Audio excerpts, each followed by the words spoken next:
What is up, everybody? Welcome back to the City Life Project YouTube channel for yet another live fight companion. Cage Fury FC 142 main card starts now, and this is an absolutely stacked main card. 3 title fights. Our friend Ryan Cafaro fighting for the featherweight title in the featured fight. Then we have the welterweight title in the co-main and the light heavyweight championship in the main event. We also have some fun prospects being featured, some young, great amateur fighters who are just starting off their pro careers. It's going to be a great card, ladies and gentlemen. I'm very excited for this one. I know LFA is going on at the same time. The prelims in which we watched were fun, but I'm very excited for this one. Oh, and it looks like the bout order is already wrong. Not on Tapology. I'm not even blaming Tapology for this one. Cage Fury's official bout order. They mix things up. Little musical chairs here. That's okay. That's okay. Because honestly, I'm very excited for this fight. This is one of the few that are featuring guys who are, just starting out in pro that I'm excited to watch today. Deep's a whole other story. Deep's a whole other story, but these guys are fighting at welterweight. I'm just going to tee up the ticker on the bottom of the screen. We'll get right to it. As always, guys, smash that like button if you haven't already. Subscribe to the channel. We're going to do live play-by-play commentary, reaction, and interaction with all you amazing folks. Regional MMA has been more entertaining than the UFC as of late. It has, and my theory, and I compare it to hockey, so I compare it to another sport. I'm a big fan of junior hockey and just like the rough and tough, like 2 leagues down, sometimes 3 from the NHL fight leagues. But like, I've always liked junior hockey more because a lot of the players, play like they got nothing to lose, and they should be playing like they, have everything to lose. But like they play more of an exciting game to try to be noticed by the scouts to be drafted to make that money in the NHL. And I feel like regional fighters kind of have that same mindset. Like the 8-0 wrestlers out of the NCAA who get no knockouts, we don't care about. It's the NCAA wrestlers who throw that overhand or who get the submissions. Mike Blockus, what the hell, bro? What the hell? But no, especially like Black Combat and some of these Asian promotions right now, especially the ones that are employing the superior rule set like Black Combat, are very exciting indeed. But speaking of exciting, both these guys should put on an exciting fight here. We have Busurman, Zhumagul, who's out of Kyrgyzstan, and like that whole region is just taking over mixed martial arts right now. 2-0 as a pro, but 5-0 his last 5 fights, including amateur. I'm just competing in grappling, or he just competed in Fury grappling back in December as well. Has not been tested as a pro just yet, but he's just making well, this is his 3rd pro fight, so there you go. And he's fighting another guy who is on the rise, we'll get into here in a moment. As an amateur, he went 4-0 and fought some pretty good guys as an amateur. Dean Sherry, 1-0 as a pro, 4-1 in his last 5, including his amateur fights here. Yeah, he won his debut rear naked choke in the 2nd round as an amateur. He went 3-1, and he fought some pretty good guys too. I got a couple of knockouts on the amateur scene as well. I can't pick against these Kyrgyzstanis right now, dude. I just can't, but I'm excited to see what Dean Sherry has. I'm not sure, dude. I literally just started the broadcast right now. Activate Day is not here yet. Hold on, let me check Twitter. One must have been canceled if they move things around, which is a shame. I hope it's not any of the title fights. They did show all 3 titles, so. Okay, I got Fight Pass up right now. Okay, the 3 title fights are good. They have Fight Pass didn't announce anything. Let's see if Cage Fury FC did.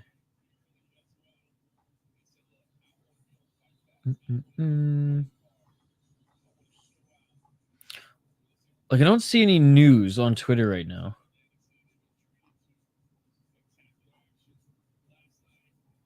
Joe Pyfer apparently is there coaching or in cornering some guys. Yeah, no one's tweeted about any fights being canceled, but there must be one. There must be one. Anyways, action about to start here, guys. Round 1 is upon us. Really fun card here. Watch, Activate Day is going to come in here, and you didn't hear this fight was canceled? Dude, that's why Activate Day is a mod. He's basically producer at this point. He doesn't even know it. All right, Dean Thomas, by the way, on color commentary next to Okay, fighters are being announced right now. Next to next to I keep saying John Morgan. Jeez. I was like, John. My mind kept going to John Gooden. I'm like, dude, that's a fighter. Chill. Shout out to John Morgan, by the way. Continuing to grow his YouTube channel. At less and less MMA events.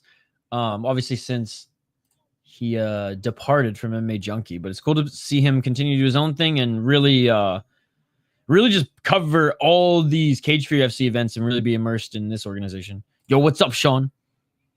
What's going on, dude? Bow tie's a good look, I will say, for this announcer.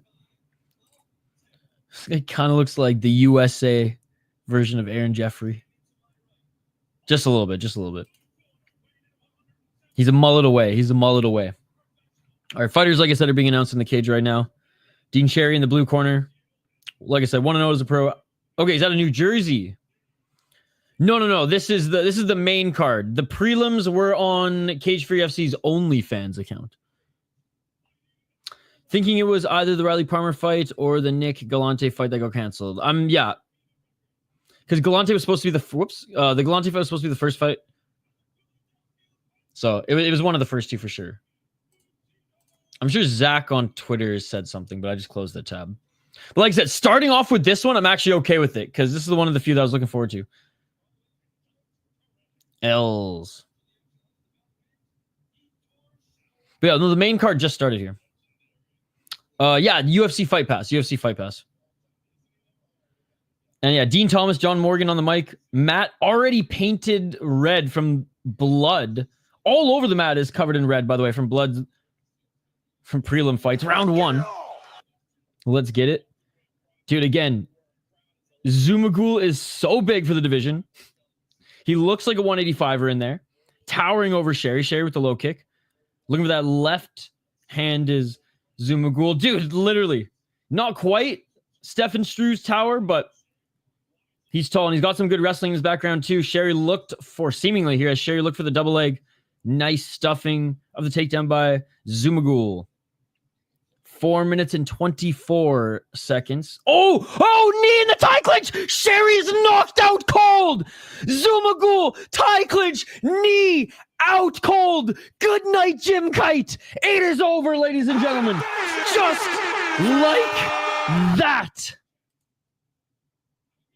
He's still out. Sherry's still out.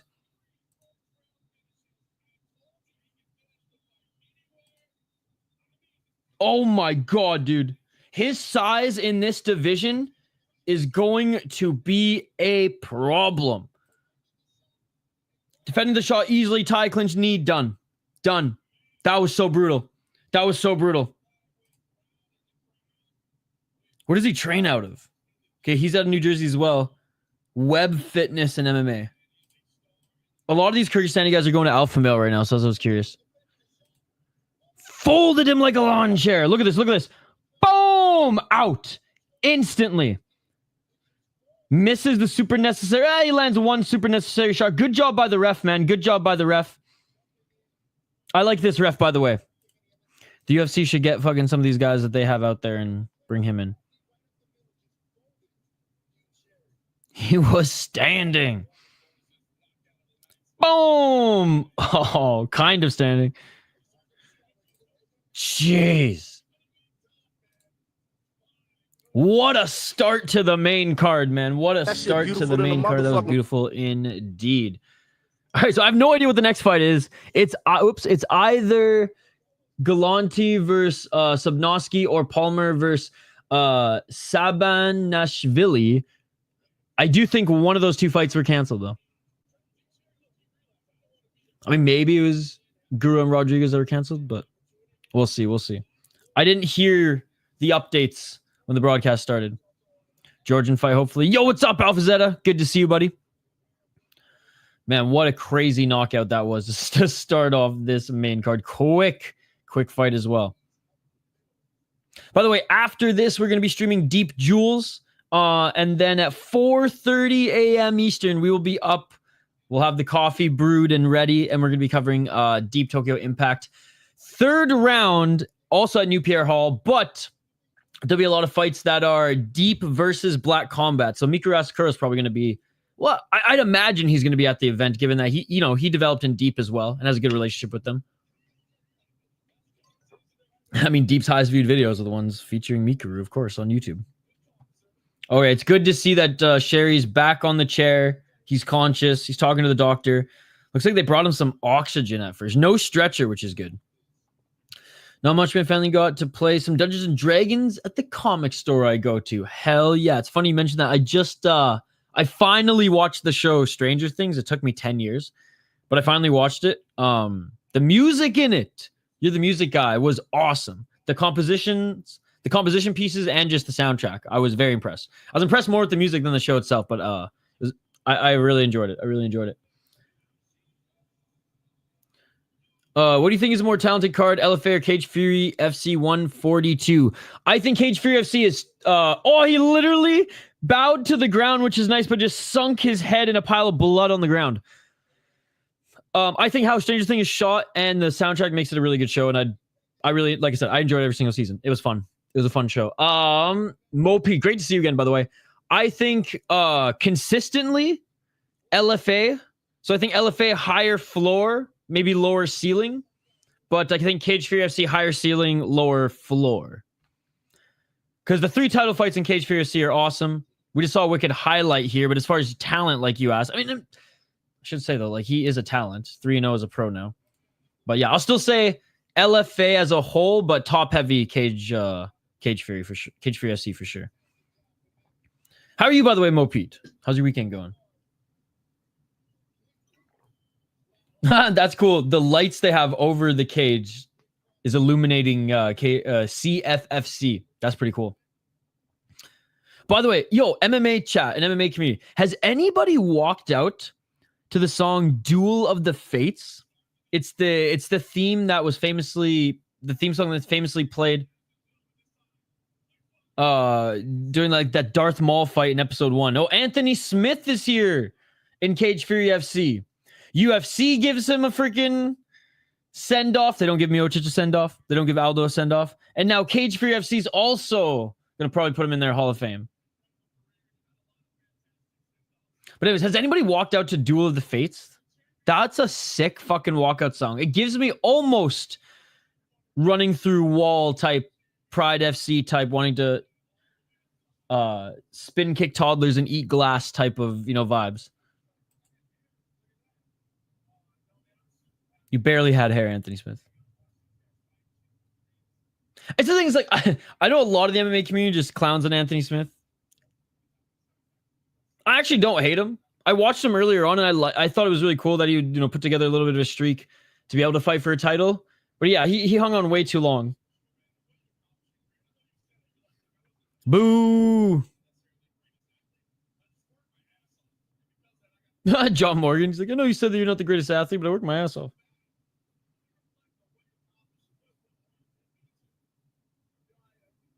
I do like John Morgan. Cheese and wine.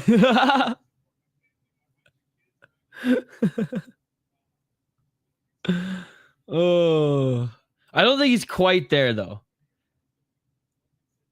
Put it this way, his most outlandish takes were the ones where he was involved, and like I understand being unrealistic when you're still competitive, thinking that you're the best, because as soon as you think you're not good, you're gonna start losing even worse than the way he was losing. So like I kind of write that off as like you're still a competitive athlete, and like everyone's gonna have, even a fraction of elite competitiveness if they're at the highest level, right?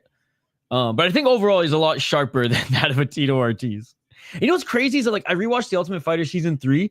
He was so sharp back then, and like actually like the guy you rooted for, and Ken Shamrock was like the old CTE fuck. Oh, how the tables have turned. Like Ken Shamrock probably can hold better conversations these days in his 60s than that of Tito Ortiz. Cheese and wine. Outlive my children, of course. Cage Fury FC loved that this was a quick knockout though, because like sweet, we can bring Anthony Smith in here sooner than later. Who's staying up for Deep, by the way, tonight, guys? Again, the Jules card should be awesome. The Impact card's gonna be insane, guys. And combat casual Idaho Skatesman himself, looking rather Dagestani, will be joining us. I gotta give him shit. Cleans up better than me, I will say. I have to hide under hats. So yeah, the Tokyo Impact. God, I'm so stoked for the deep versus breaking down matchups. Miyabi versus Kubota. That's going to be a superior rule set match. I'm not sure which one. I'm not sure which ones, if any, will be the breaking down, like a custom breaking down rules. But maybe. Breaking down's crazy. Sometimes they'll have one round like 2 minutes, or 2 rounds 1 minute. Like they're wild. They're wild. And they were like starting, like they hold tryouts. Sometimes open weight, kickboxing, 1 minute, 2 rounds, just crazy shit. It's wild. All right, here we go. Next fight is about to be announced, so we'll know what's coming up here. Again, I do have the official bout order, but something was jiggity janked. There's one fight that must have been pulled because it's musical chairs. You know what sucks? 1, 2, 3, 4, 5, 6, 7 fights on the prelims. OnlyFans prelims. Like, frig off there, Leahy. I get it. They paid them a lot of money, and they were making more money there off that deal, even with their 200 viewers, than being on fucking YouTube, where LFA is getting like 3,000 live viewers for their prelim. Just saying. I don't get it, bro. I don't get it. I mean, money talks. I get it, but still. Announce the next fight, God damn it.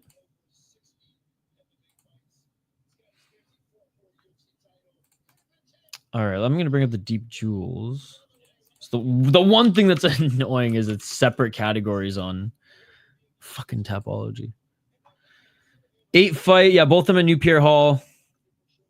Fuck, there's some good fights on the women's side as well. Kuriyama against Okutomi. Shigeta versus Kawabata. Shigeta should just clean the fucking house. I mean, Kawabata looks so slow, and she was taped up like a fucking the mummy in their last fight. Seiya Nakamura looks like Jessica Andrade with Japanese, so she's probably gonna win. Akipi's gonna steal fucking oh my god, dude, no way, dude. Idaho Skatesman.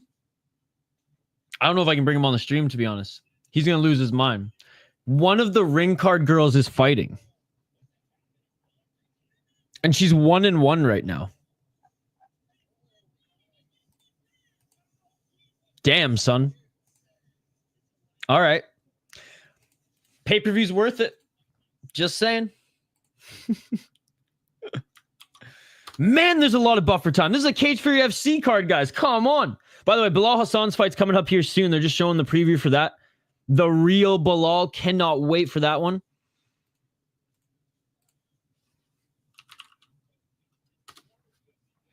Oh my god, and Holly Holmes is gonna be there for meet and greet.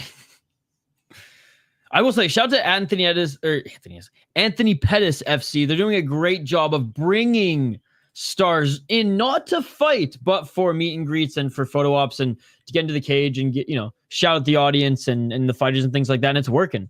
But yeah, Bilal Hassan against Jason Eastman. That's Jason Eastman hasn't been active, but that is a good step up in competition. That is a good fight. Buddy Wallace, Chris Brown. That's a good fight. Brianna will be there in Buddy Wallace's corner. Al Malik, he's a good fighter as well.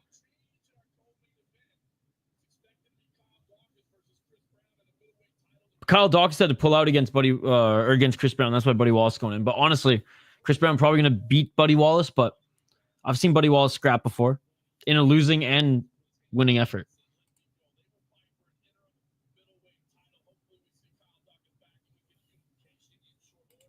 What was I doing here? Oh, yeah. Come on, announce the next fight, boys.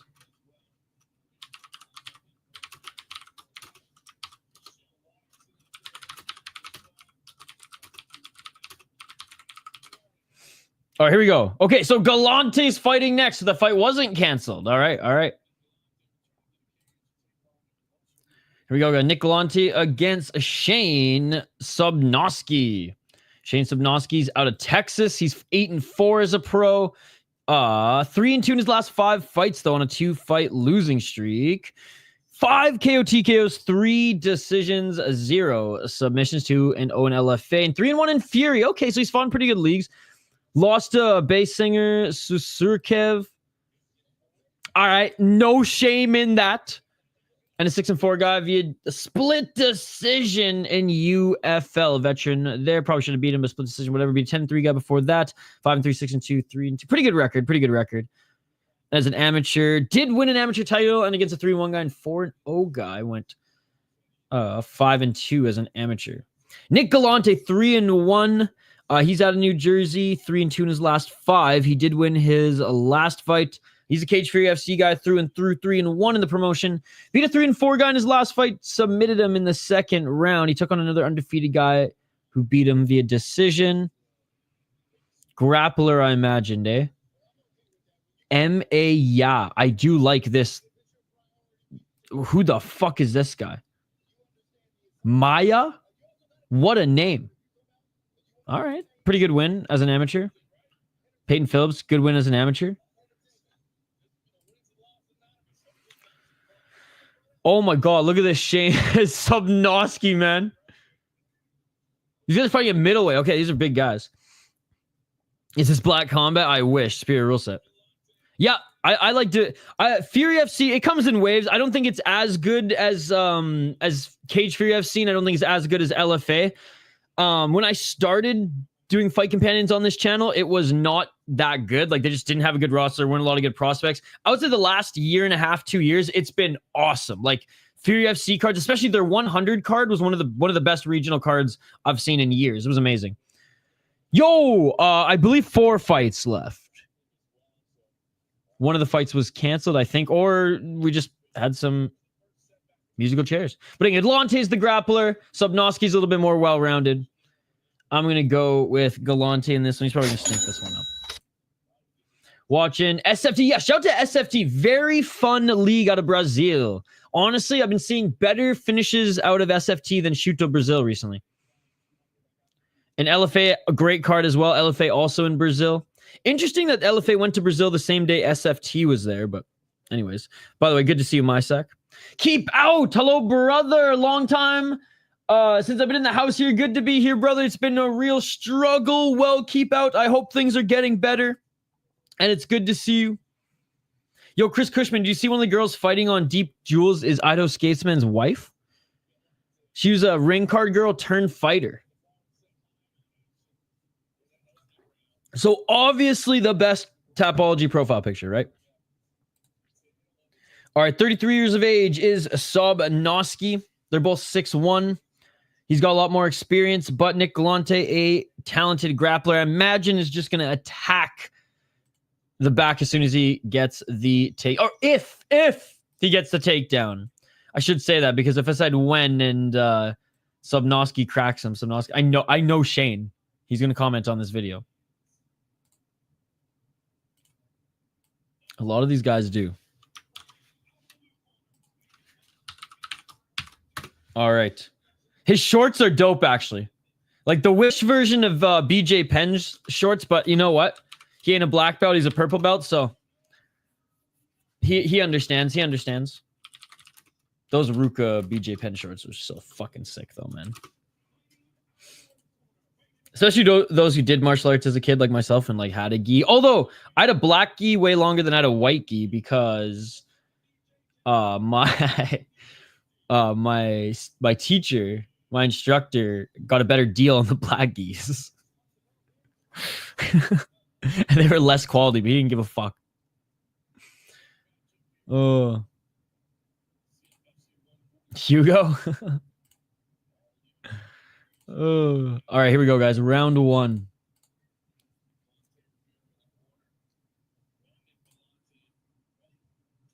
Let's get it. Here we go. It's crazy, man. We missed so many good prelims. 7 fights. The mat is just painted red from all the blood. It looks like this is a Luke's card. First round finished by Nick. Come on. I thought you said by Nick Cannon. I was like, he ain't Chris Brown. He's probably got as many or more kids, but he ain't Chris Brown. Nice takedown already by Sobnosky. Sobnosky. I did not expect Sobnosky to get the takedown early here, but he got it. Now he's inside control. Yes, he's inside control on Galanti. Jungle fight. Give me 1 sec. I will find it for you.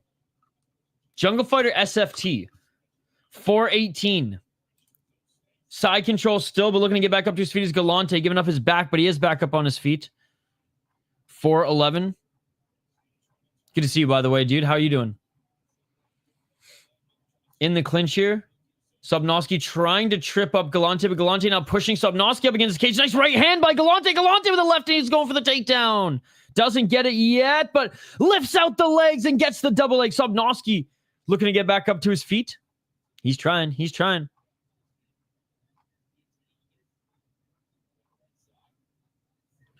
.341. They're clinching here as Sobnosky's back up to his feet. Galanti. They're both just jockeying for position right now. Sobnosky. Some knees. By the way, Flex Fight Game Volume 47. One of the sickest posters. Okay, Jungle Fight. It's on Sport TV. Apparently, this is where Jungle Fight is, according to Kaposa. Oh! Drop it for the guillotine! Galanti just dropped for the guillotine. 3 minutes and 6 seconds on the clock. Reverse guillotine. Sobnosky taps it. Is all over. Galanti ends up pulling Gilly. Reverses it and gets the finish. That's 2 quick finishes, ladies and gentlemen. Don't you dare give us any more buffer time. Don't you dare bring Anthony Smith back in the cage. Cage for UFC. Silly goose. Come on. Damn. Sobnosky ain't getting his black belt anytime soon, ladies and gentlemen. He's going to keep that purple belt shorts. Damn. Good fight while it lasted. Fun fight while it lasted. 27 minutes in, rotated 2 fights in, and we've had some buffer time. I'm already through my water, so I might have to go grab a wobbly pop. Damn. Damn. We still don't know what fight's coming up next. It's either Gura versus Rodriguez or Palmer versus Sabanashvili, but one of those 2 fights got canceled, so we don't know. We don't know yet. I don't know yet. You guys might know now. Again, don't forget to join us for Deep Jewels after this stream, guys, and then Deep Tokyo Impact 3rd round 2025. I know it's a mouthful. You could just call it Deep versus Black, or Deep versus Breaking Down. I was gonna say Black Combat, but no. We do have a Ryzen World Series in Korea next weekend, though, where Ryzen's taking on some of the best that Korea has to offer from AFC and Black Combat in particular. Not a lot of Road FC guys on there, to be perfectly honest. My picks and predictions video, by the way, for that card is out. Part 1 is on the We Are Ryzen podcast YouTube channel, so go check them out. Part 2 is on our channel, the City Life Project. But if you're a member of the City Life Project, the video in full is posted for members. But here's part 2. Next week's, I think it's at like midnight, like Sunday morning, 1 a.m. or midnight. So this is part 2. If you guys are members, part 1 is posted as well. What's popping, Curtis Clark? Good to see you. Yo, was that fight canceled, Curtis Clark? Dude, it's a smaller, like it's not as big of a card. I think there's only 11 fights, but it's gonna be a fucking sick card, dude. It's gonna be a sick card. There's some really good Korean prospects that are in some really good matchups. The matchmakers did incredible work. The Ryzen matchmakers did incredible work on this one. I can't wait. Now, Satoshi's going to murder his opponent, but he's murdering everyone right now. Why'd you have to do that to Gustavo? Why? Well, the whole bout order was changed. Well, not the whole bout order, but like a few fights were changed, so we're all suspecting that there's a cancellation.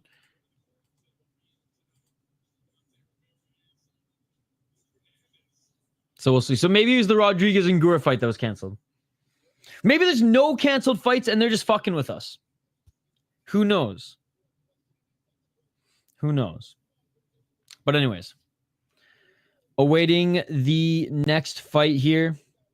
I always try to be on top of the bout order. Obviously we have Tapology yet, but I always try to get I do get the promotions bout order poster, which I do have. So it's supposed to be Galanti's fight first, then the Palmer fight, then the Rodriguez fight, then we get into the title fights, but we had which one did we have first? We had the Zhumagul versus Sherry get moved up from the prelims to the main card. Then we had the Galanti fight.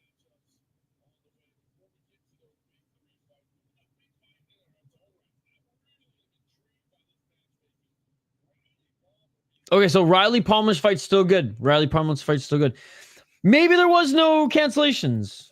Or maybe we're going to the title fights after. We'll see. Maybe we're all just stoned. Till I get high. Da. All right, Nika God damn it. Till I get high.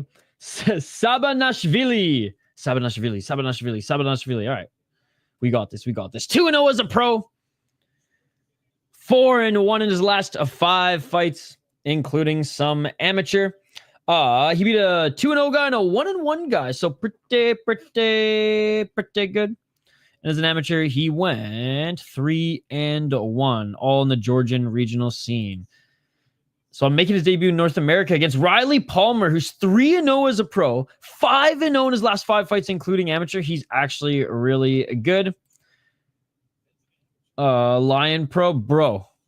You're not the only one. Who's scraping them nickels to pay rent, buddy. 26 years of age, 3-0 in his Cage Fury FC fights. Had a draw. I've been seeing so many draws in the Fury Pro grappling, but he beat a 3-2 guy, and that is his most notable win as a pro thus far. On the amateur scene, though, he won the Cage Fury FC amateur title, defended it against a 7-3 guy. How's he doing? 7-5 now as an amateur, but still. And he lost his first pro fight. It's hard to pick against the Georgians these days. I'm going with the American. Riley Palmer. He's got more reps. Bros peeled?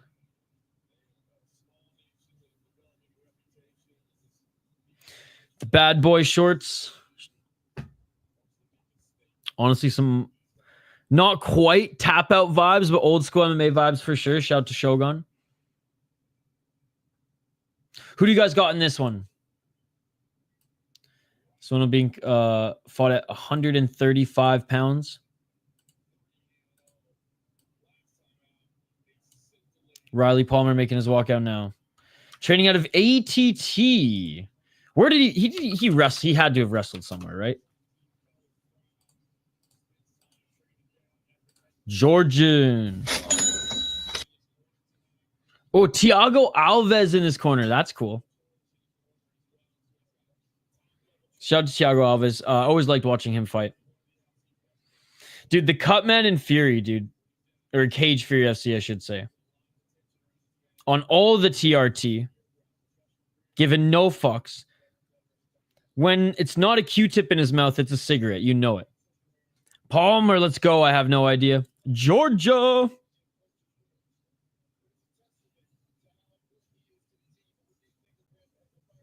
All right, here you go. Getting checked by the Cutman right now is Riley Palmer. Again, I hope some of you guys got to check out my interview with Ryan Cafaro. Not if, but when he wins the featherweight title here tonight. UFC better give him a call. He's trained the legends of the sport. Zabit, Felder, Frankie Edgar, Claudio Gadelia, Frankie Edgar, Eddie Alvarez. I think he said Frankie Edgar twice there, but still. And I had the pleasure of talking to him a couple weeks ago. Here is the video if you guys want to check it out. They haven't fought yet, but I'm going to go with Riley Palmer. This is a good prospect versus prospect regional fight here. Good display of respect between them. Here we go. Here we go. Good talent, but hasn't proven himself against the best competition just yet. Riley Palmer has gone up against pretty good competition out of a really good gym right now. They're each 26 years of age. Obviously, Sabanashvili is a little bit taller, 4 inches of height. Someone's O has to go. Exactly that. All right, both of these fighters are being announced right now, ladies and gentlemen. I cannot wait for this one. Don't forget to smash that like button. If you haven't already, by the way, guys, like the video, ring that bell for notifications so you never miss an upload, so you never miss a live stream.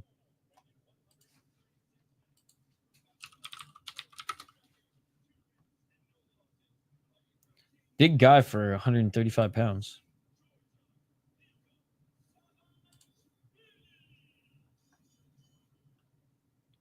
Here we go. Here we go.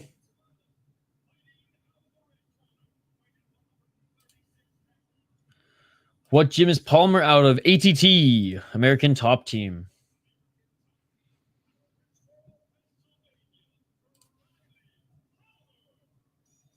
And here we go. He's a local guy too, out of Pennsylvania.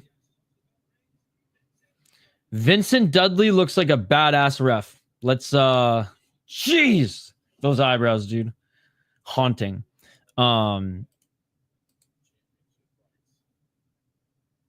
Let's hope he's as good of a ref as he looks. All right, round 1, ladies and gentlemen. Let's get it. Let's get it all. 457. UFC Fight Pass.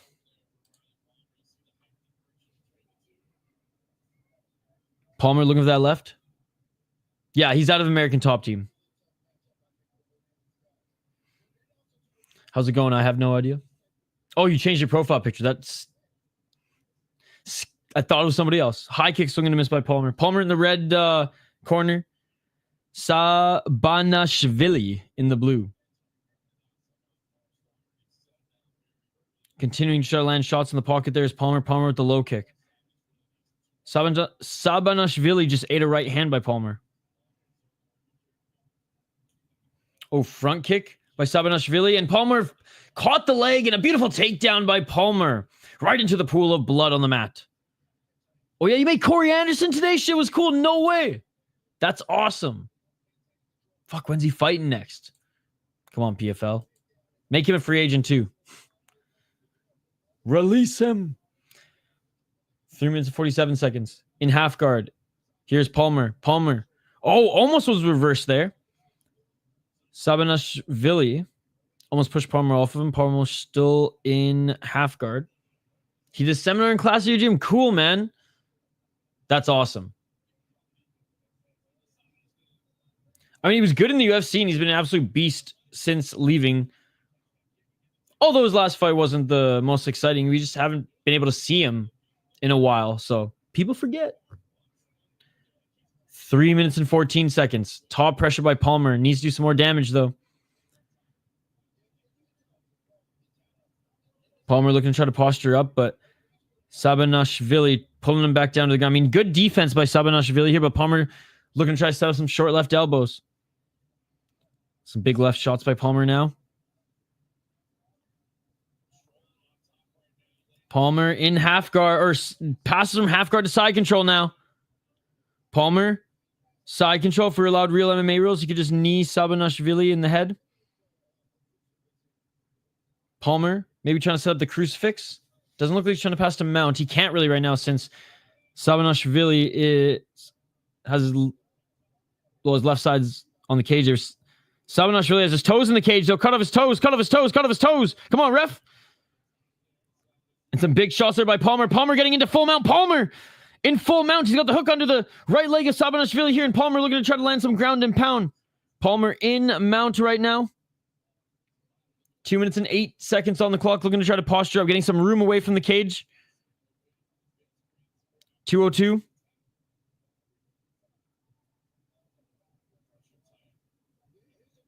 $155.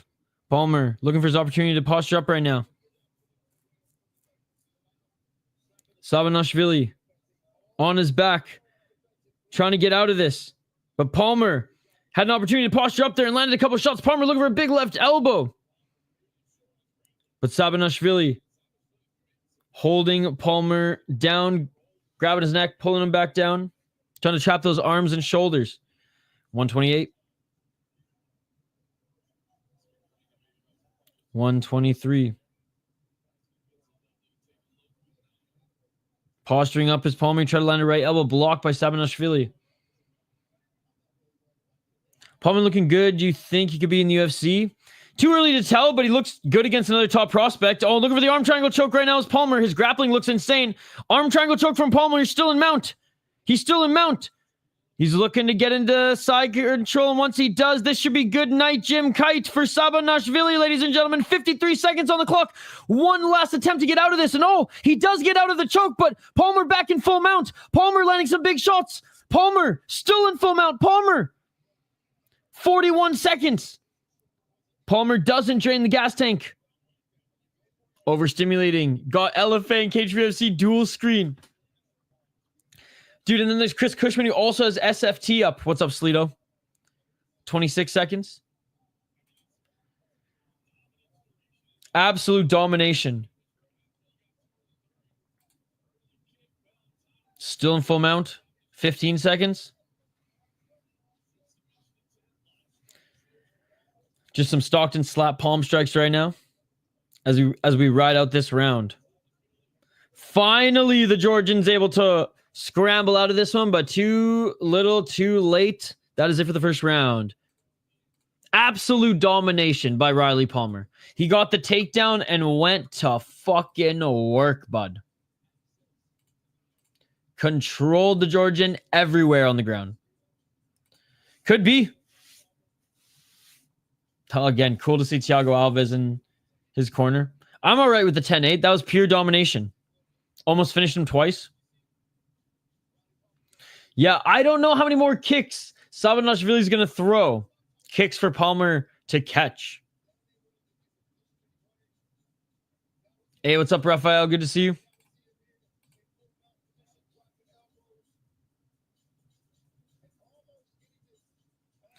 Always can rely on you for good regional MMA streams and takes. Do the truth, bro, and a lot more than some of the big channels when it comes to sport outside of the UFC. It's because I watch so much of it. Thanks, buddy. Hey, we're here every weekend covering the regionals, as you know, and the UFC, but I'm just so excited for the back-to-back deep cards tonight. But this card's cool, too. And again, we got to talk to Ryan Cafaro 2 weeks ago, which is why this card's extra special to watch. But I appreciate the comment, my friend. We're going into the second round. A guy named Julio John Jones fought at SFT 56, won via robbery. It's because of his name. It's because of... Yes, I am watching Fear FC tomorrow. 4 minutes and 45 seconds on the clock, round 2. And we know what Palmer has to do. He has to get his takedown again. Oh, high kick attempt by Palmer. Maybe not. Body kick by Palmer. Looking for that left overhand. Palmer now.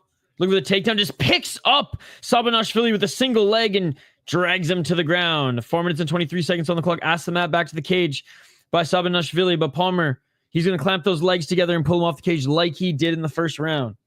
Excellent, excellent grappler is Palmer. Where the hell did he wrestle in college is what I want to know. Or did he go to Dagestan for a couple years and forgot Bilal's name?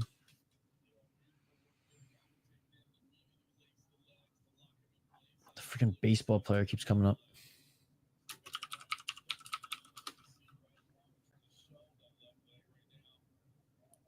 Iowa Central Community College. All right.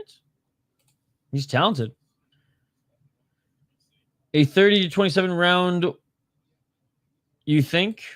The first round? 10-8. I'm not watching SFT. He won the third but lost the first two, my opinion, but you know.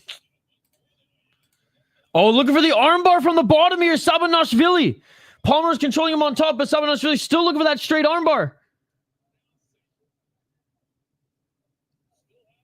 3:15. Sabanashvili still controlling the arm of Palmer. Loses it to get back up to his feet. They're both back up to their feet right now, fighting in the clinch. 3 minutes.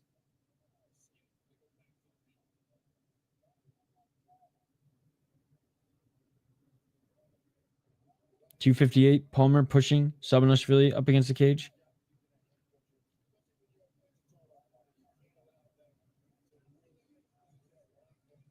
Trying to get that left arm around the torso.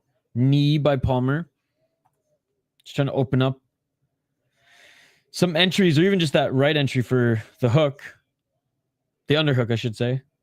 Now looking for the right single leg is Palmer. Good takedown defense by Sabanashvili. And Palmer maybe overcommitting here. And Sabanashvili was threatening with the Darce choke. Good job to finally get in top position here in the second round. 2 minutes and 24 seconds on the clock. Sabanashvili now looking to get that left hook in to take the back of Palmer. And I don't give a fuck if the decision's rigged. 2:14.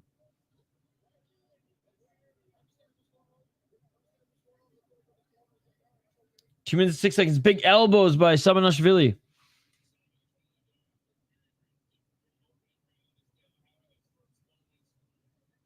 $1:56 on the clock, and keeping that left hook in to control the back of Palmer right now. Sabanashvili, Palmer's right knee is planted. He's facing forward.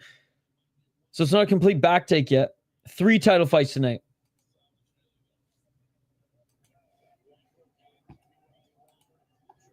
We got featherweight, welterweight, and light heavyweight.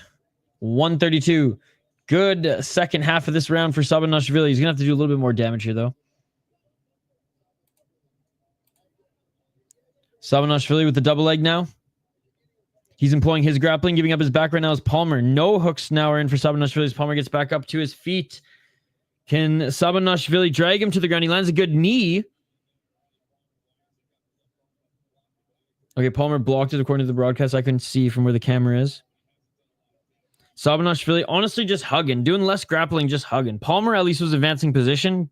Going for ground and pound. Going for submissions. Sabanashvili is just holding onto the torso for dear life. Not even trying to get any hooks in yet. Or again. Okay, there's the right. Mostly just using it for a sweep. Nice takedown. Get your fingers out of the cage. Palmer, all right, this ref's not that good, bro. This ref's not that good. He's missing a lot of stuff. You're right, brother. 10 in my brain still a little icy. 28 seconds.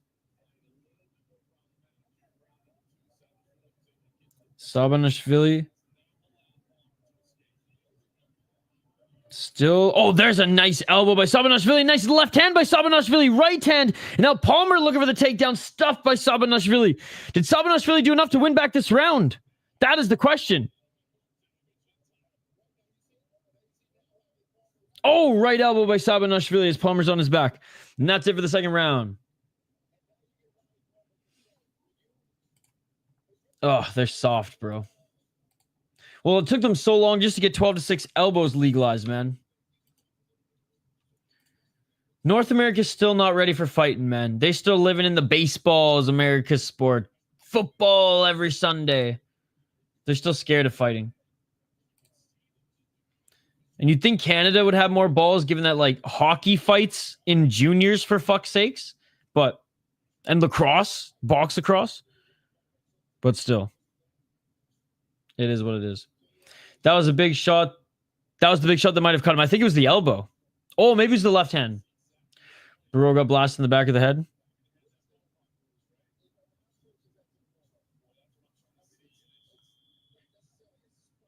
Oh, the elbow, they're saying the back of the head. Oh, shit. It looked like it was to the side there. That's where he's cut. We'll see. We'll see.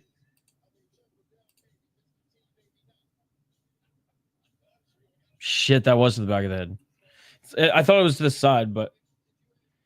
I think it was like the elbow on the way down cut him.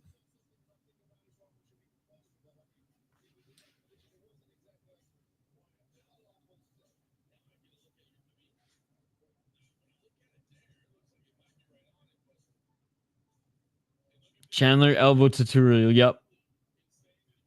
Is this road to UFC? Yeah, there were some shots to the back of the head. God, I already missed road to UFC. This ref doesn't give a fuck, though, so...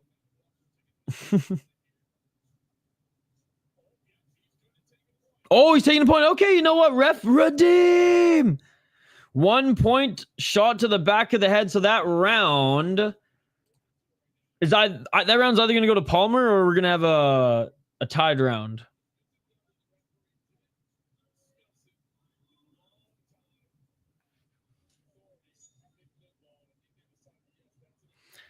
All right, round 2. Let's get it all.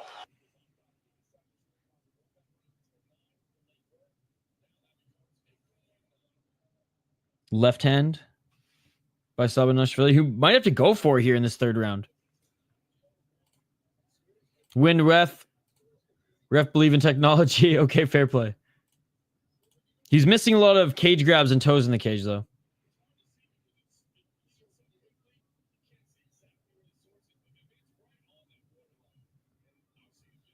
Looking for the takedown. Here's Palmer. Looking for that left single leg. Sabanashvili with some good defense with the sprawl. Now Sabanashvili's looking for the Darce. Not clamped up yet. Great job by Palmer fighting the hands.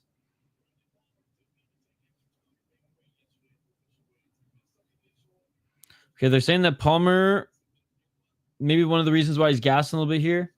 Not gassing, but slowing down, not being as dominant. They said he was having some issues on the scale. He had to take that extra hour, but he did eventually make the weight.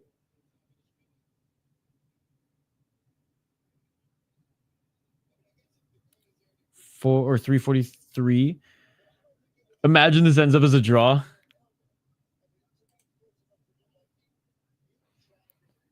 $335.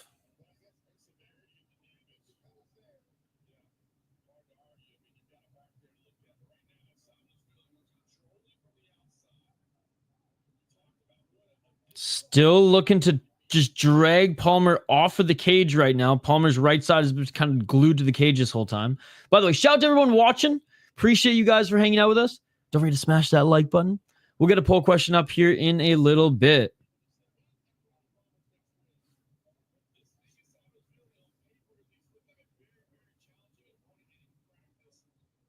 Is this WWE? Yo, what's up, beef fatty?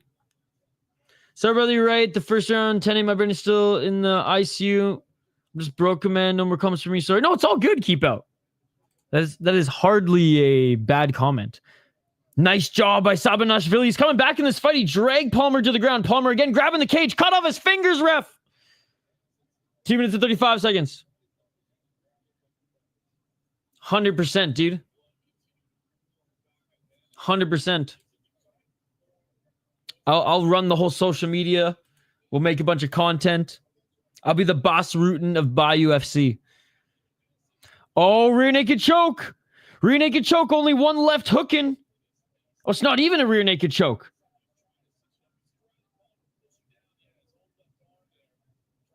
He was just threatening the neck to try to advance position and get that right leg around, but he couldn't. Still controlling the left side.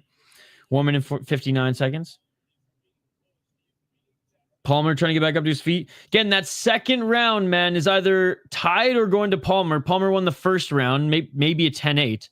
So, I still think Sabanashvili is going to need to finish here, and he's going for it. He's trying to get the back, and he gets the back of Palmer. Oh, but Palmer with a nice reversal. Palmer now in half guard. Any specific reason you're trying to buy UFC as opposed to any other promotion more local to you? Swamp FC, Bayou, Louisiana, probably it'll be easier to get the commission to allow a superior rule set. 120. And No Chill MMA wants to invest, and he wants Swamp FC, so.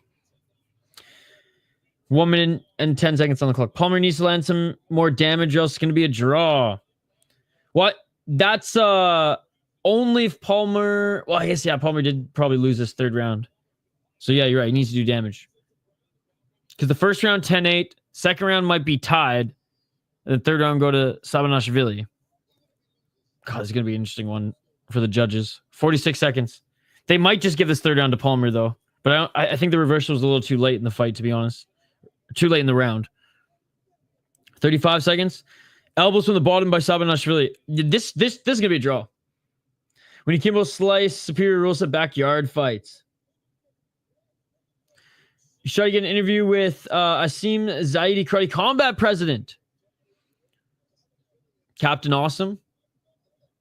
I will. I'll reach out to him. Yo, what's up, Mauricio? The ref is standing them up with 10 seconds left. Man, I was giving this ref way too much props.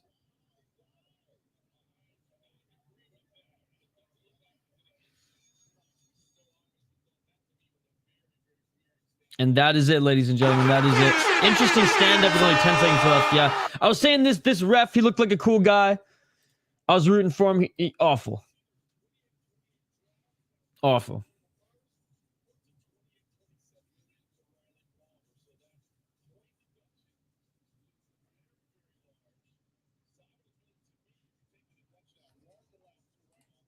All right, so yeah, the commentary, they just did the math like you guys did, and they're saying there should be a draw as well. It was an interesting one, Randy. So Riley Palmer won the first round, arguably 10-8. Second round, he was losing, or he was winning the first half of the round, but then started to lose the second half. And then Sabanashvili was kind of about to take the second round, but then a point was taken away from him. And then the third round, Sabanashvili narrowly won. So this is probably going to be a draw.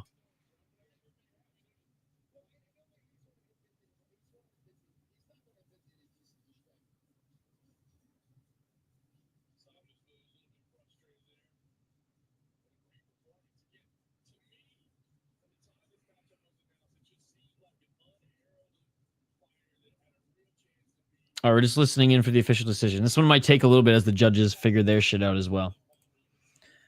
No, we don't already have the results. Playing Cornell at the family barbecue tomorrow. Do you think I should go for a takedown to gain a competitive advantage? Absolutely. Absolutely. For my friend's birthday, we made a custom cornhole set. Or bags, as the fucking Americans call it. Did Buddy just get a kiss on the cheek? What is going on here tonight, Cage Fury FC? Some weird things on the horizon. Weird things on the horizon. All right, listening in. All of them have it a draw.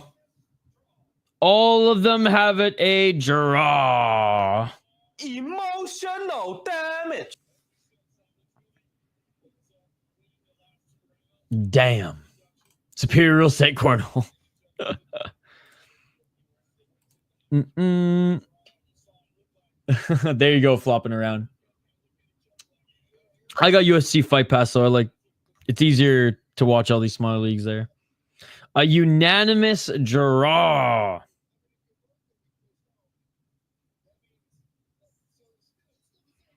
The decision is a draw. Yes, it is. It is a draw. Damn it, says Curtis Clark.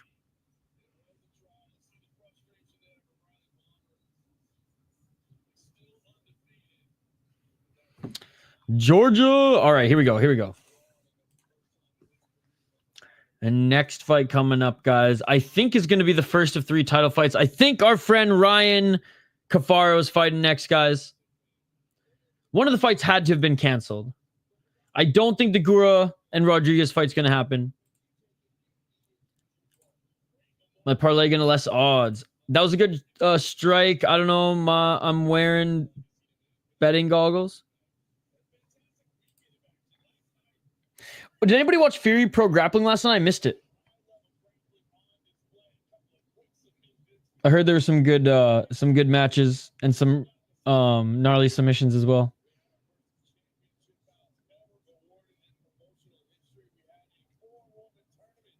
Oh, they had a tournament on the card too. Cool. It was close. It was close. Yeah, but again, trusting Tapology in 2025 doesn't make sense. The fact that the bouts were changed, as the order of the bouts are changed as much as they are, suggests that there's a fight that was canceled, and they said it wasn't a title fight. So,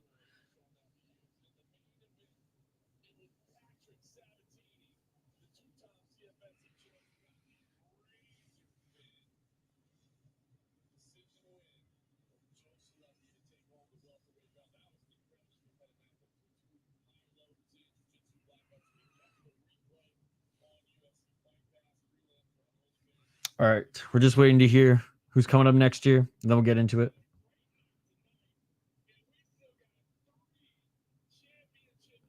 Only one bet left for me. Who will win? Hugo Paiva versus Paulo da Silva.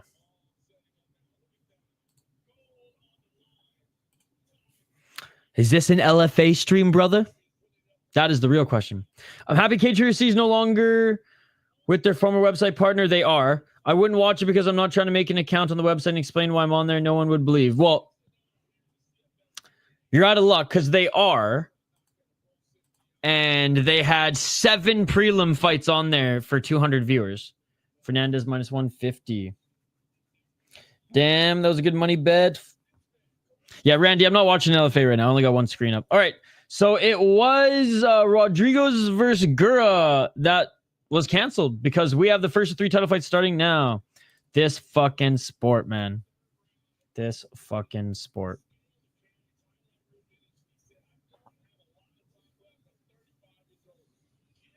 All right, because they're just showing Ryan Cafaro highlights right now, and I think he's about to make his walkout.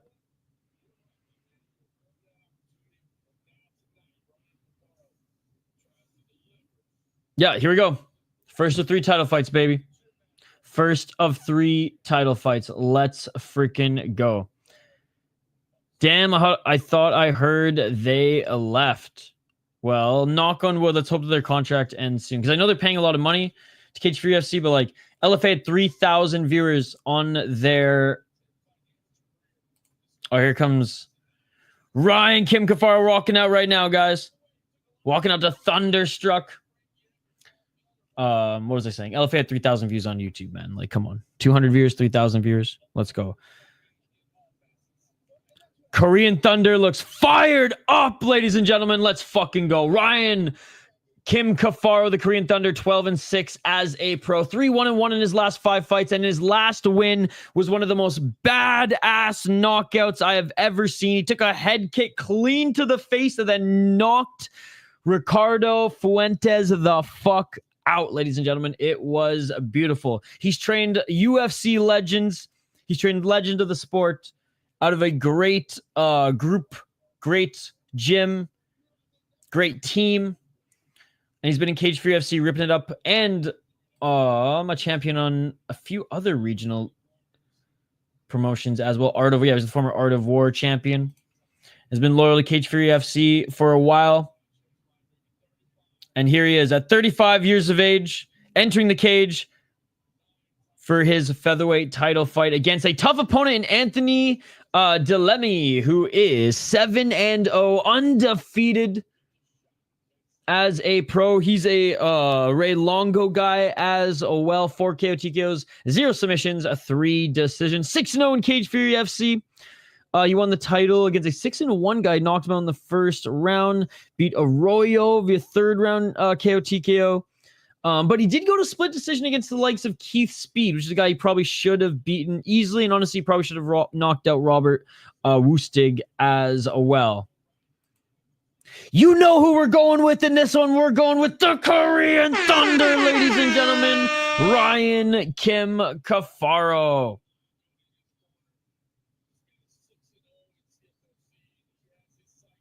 Let's freaking go, ladies and gentlemen. Let's freaking go. I think Anthony gonna win this one. You got to get some gross swamp green gloves and you buy UFC. That's the plan. That's the plan. Are you hyped about Tofik to the UFC? I am. Hopefully he's active.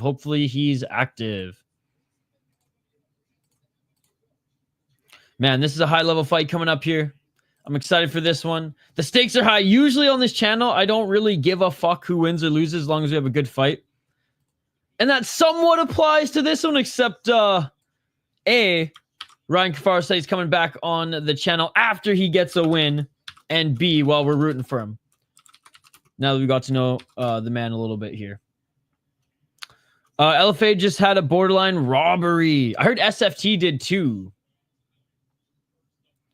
All right, here we go. First of 3 title fights. What's up, KDO Bets? Good to see you. Would this be the biggest win for someone on your channel? Probably, yeah. I mean, Alvin Guzzi Hines is still on a run, but still. What's new, though? Ryan Cafaro, friend of the channel. We interviewed him last week. Luke from my town. Nice. Yeah, 4 5-minute rounds with a fifth if it's tied. It's like some weird Ultimate Fighter type shit, but in title fight style. But here we go. Here we go.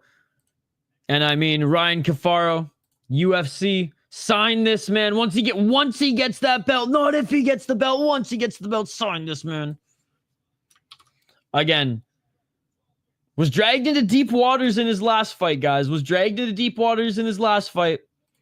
Took a head kick to the face, clean, didn't even flinch, knocked out his opponent with the next punch. It was unreal. Now, we don't want to see him get head kicked in this one, but we know the man can take it. 2 months, turnaround is quick, especially because he did take damage in that one. So that is something to note as well. Yo, what's up? What's up, Tone? Good to see you. 2025 Cage for UFC champs. 2026, you're getting fighters in the rankings. 2027, you're all UFC belts on your channel. That would be awesome. That would be awesome. If UFC had Cage for UFC rules, Leon Edwards would never touch gold. That is true. That is true. Dude, Ryan Cafaro's dialed. This referee's good, by the way, though. I will vouch. The other one I was hoping. This one I will vouch and say that he is good. All right, here we go, guys. For the featherweight title. Age doesn't matter. Well, I mean, it does matter, but it doesn't matter as much as it used to. Let's get it all. Especially if you've watched this guy fight before. Still durable. Low kick by Cafaro. Red shorts, blue corner. Come on, Ryan. Oh, nice knee to the body by Dilemme. Right elbow by Cafaro. Long goes boy up. Low kick by Dilemme. I heard that if the stream gets 200 likes, you would get GSP on your channel. Dude, I think I have to pay GSP to come on the channel. I think he charges for interviews. 30 seconds in. Cafaro, overhand left swing, but goes right for the takedown. Half guard, trying to get the back of Dilemme. Dilemme back up to his feet. Cafaro, body lock. Looking for the trip. Nice left by Cafaro. Again, Cafaro in the red shorts, blue corner. Dilemme, red corner, blue shorts. He may be able to get Jay Ellis. I think that would be a tough one to get, to be honest. I feel like he's very popular. 3 minutes, 57 seconds on the clock, but maybe just for the wrong reasons, you know, with his record. 3:52, jockeying for position here, and Cafaro landing some short knees. Oh, nice knee by Cafaro. Trying to switch for the left single leg now is Dilemme, but Cafaro doing some good work up against the cage. It's very confusing with the red and blue shirts. I know. When we talk to Ryan again, I'll bring that up. 3:27, nice knee by Cafaro. Another knee by Cafaro. Tie clinch, Cafaro with another knee. Right hand by Dilemme. Dilemme with the right uppercut. They separate and reset at center. Nice step in left elbow. There's that Muay Thai by Ryan Cafaro.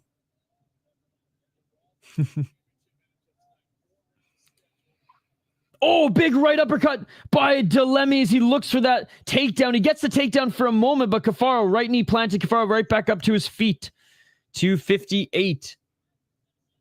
Knee by Dilemme.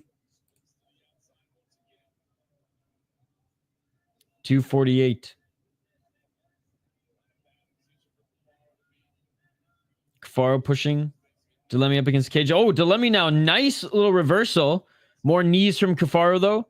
He is nasty in the clinch, man. Oh, left elbow by Cafaro. Dilemme gets the takedown. Left hand by Dilemme. Cafaro trying to get back up to his feet, trying to blitz here. And he gets that right knee planted, left foot planted. Dilemme trying to get on his back, though. Dilemme doesn't have the hook in. And a nice reversal by Cafaro. Cafaro again pushes Dilemme up against the cage. Technical fight here, guys. Nice knee by Cafaro. Cafaro's doing more with the control time. He's doing more with the control time. Those short elbows, those knees. 157. Another knee to the body by Cafaro. He's got both underhooks.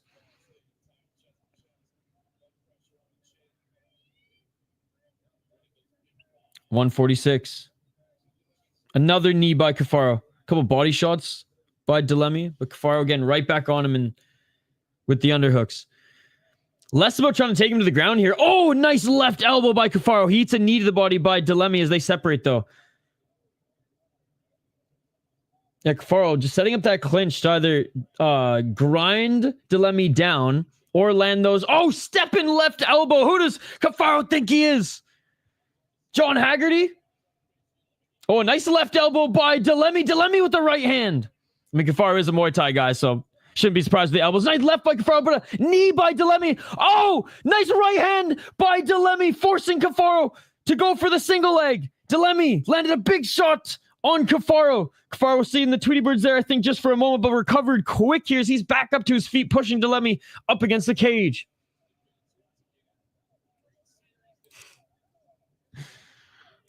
I don't think you're not allowed. Cafaro is hurt, and he's got a cut on the top of his head as well. 37 seconds. I think that last little rush there is probably going to give Dilemme the first round. Oh, knee to the body by Dilemme. Oh, Dilemme with a big right hand. Oh, Cafaro eats another one. Cafaro back in the clinch. 22 seconds. Dilemme with a knee to the body. Dilemme looking for one final takedown. 16 seconds. Using all 8 limbs. Both of these guys are. Credit to them, man. More knees to the body. Yeah, Cafaro, success early in the round, but I think Dilemme was able to win it back, doing the damage late. Dilemme cut next to his left eye, but Cafaro cut on his forehead. Dilemme landed a good uppercut earlier. Cafaro did more in his control time, but Dilemme rocked him a little bit with some of his strikes. I got to give the first round to Dilemme. Rooting for Cafaro here, but we're going to call it as we see it.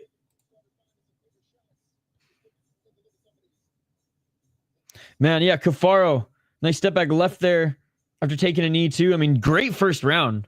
Both of these guys showing why this is a fucking championship fight, ladies and gentlemen. Great display of mixed martial arts, and when it came to the striking, Muay Thai in particular, which is awesome. I love those step and elbows that Cafaro's throwing, though. Those are beautiful. I can't wait for the second round. I can't wait for this second round.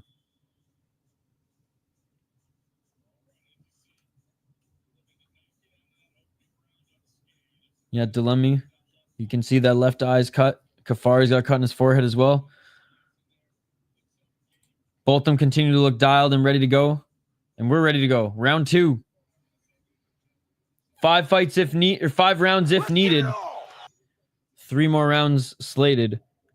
4 minutes and 55 on the clock. Low kick by Cafaro. Eats a left hook by Dilemme. Dilemme's got that nice left hook on the entry. Big right hand by Dilemme. Ducking under is Cafaro. Cafaro with the right hand. Cafaro looking for that left hook counter. And Dilemme picks him up looking for the takedown. Cafaro guillotine, but doesn't drop to the ground. Use it to land big knees. Cafaro with 2 big knees, and Dilemme drops to the ground. We need superior rule set. Fake MMA. If we had real rules right now, Cafaro would win this fight. Landed knees to the face of Dilemme, but instead he lands a left elbow. Another left elbow by Cafaro. Right hand by Dilemme. Cafaro back to the clinch. Feel like I'm watching something at Lupini Stadium at this level of Muay Thai.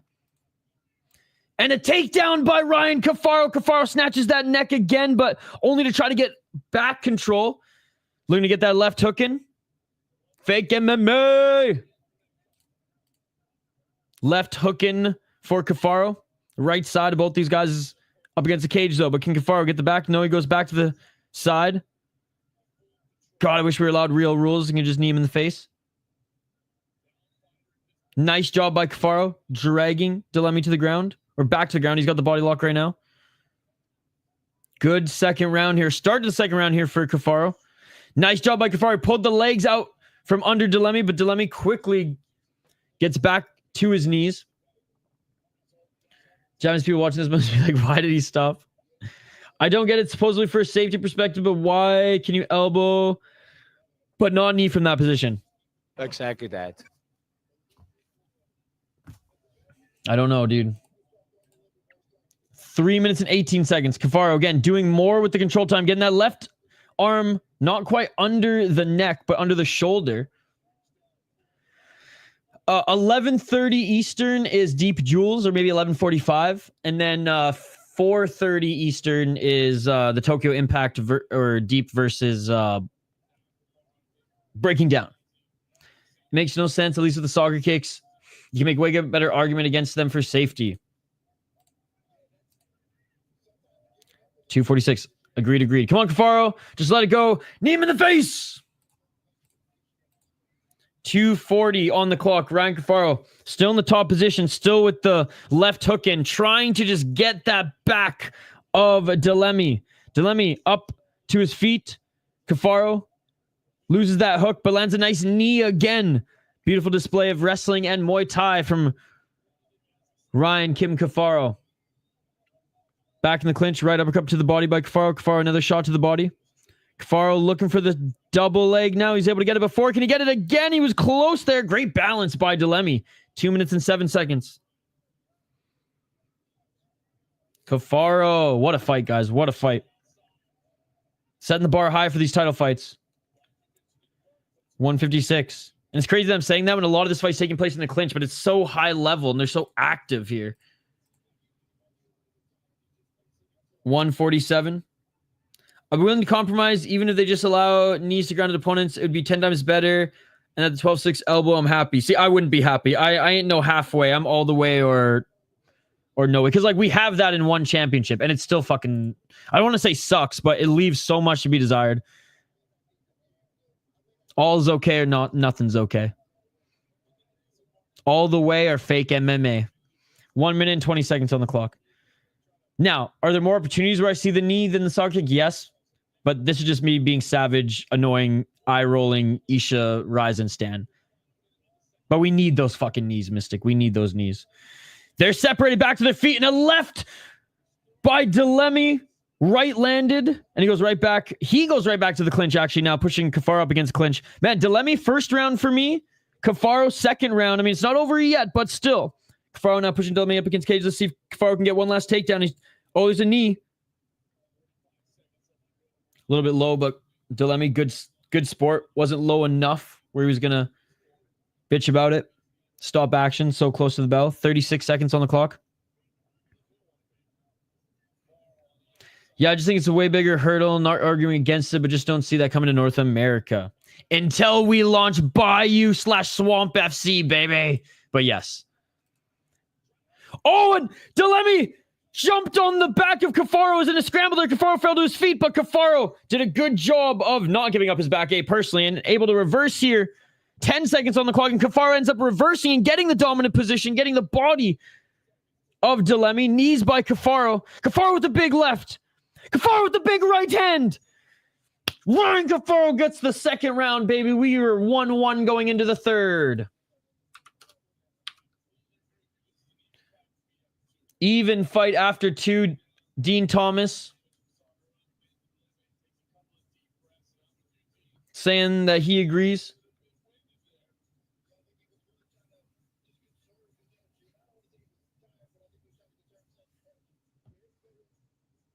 Round 3 coming up. Great round by Ryan. Yo, what's up, Striking Ace? This is a great fight. 10 seconds. The fight looks like it's going one way, and then 10 seconds, it looks like it's going the other. Very high-level stuff.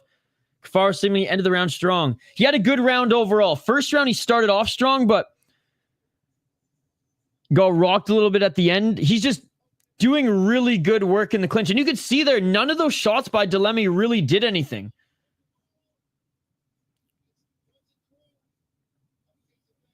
He's just high-level Muay Thai striker, and he's been around for a while, man. He knows those little things. See if the body can continue to perform at the highest level in which it's looked like in his last few fights in the start of this one. Just because I'm not arguing against you, I just want to be pragmatic and get some of what we want. Oh, 100%.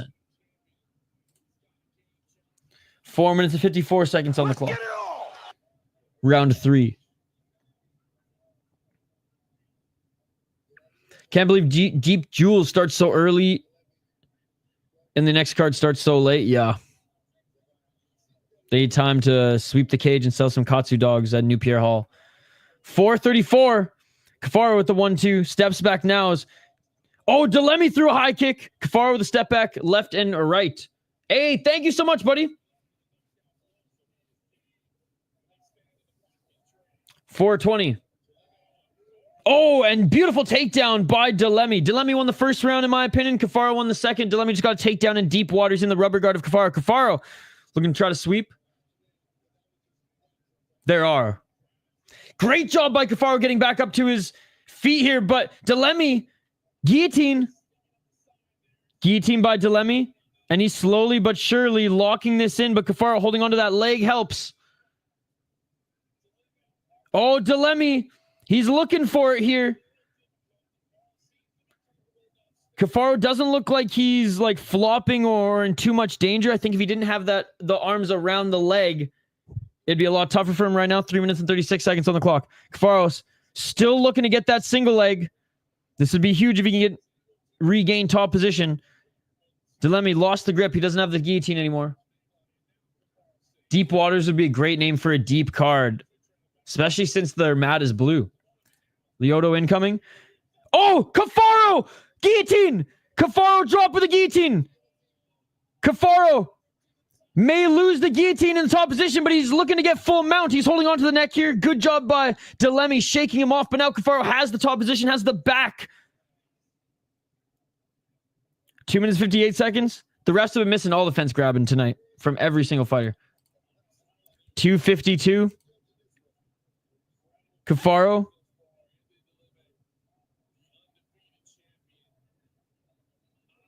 Didn't grab the cage there. Pushed up against it. He might have grabbed it before there. 2:37. Cafaro holding onto the body. He's gonna need to drag Dilemme off of the cage here, as his left leg is tangled. In a good position if his shoulder was over the head like it is now. Now it's a way more favorable position, but Dilemme crawling back. 2:14.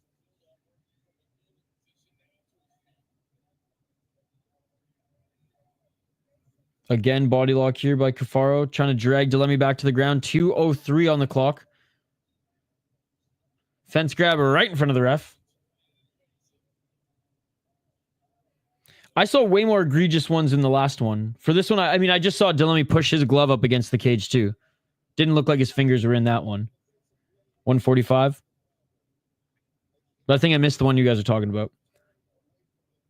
Cafaro looking for the double leg. Don't be silly, jump to Gilly. Gilly till I die.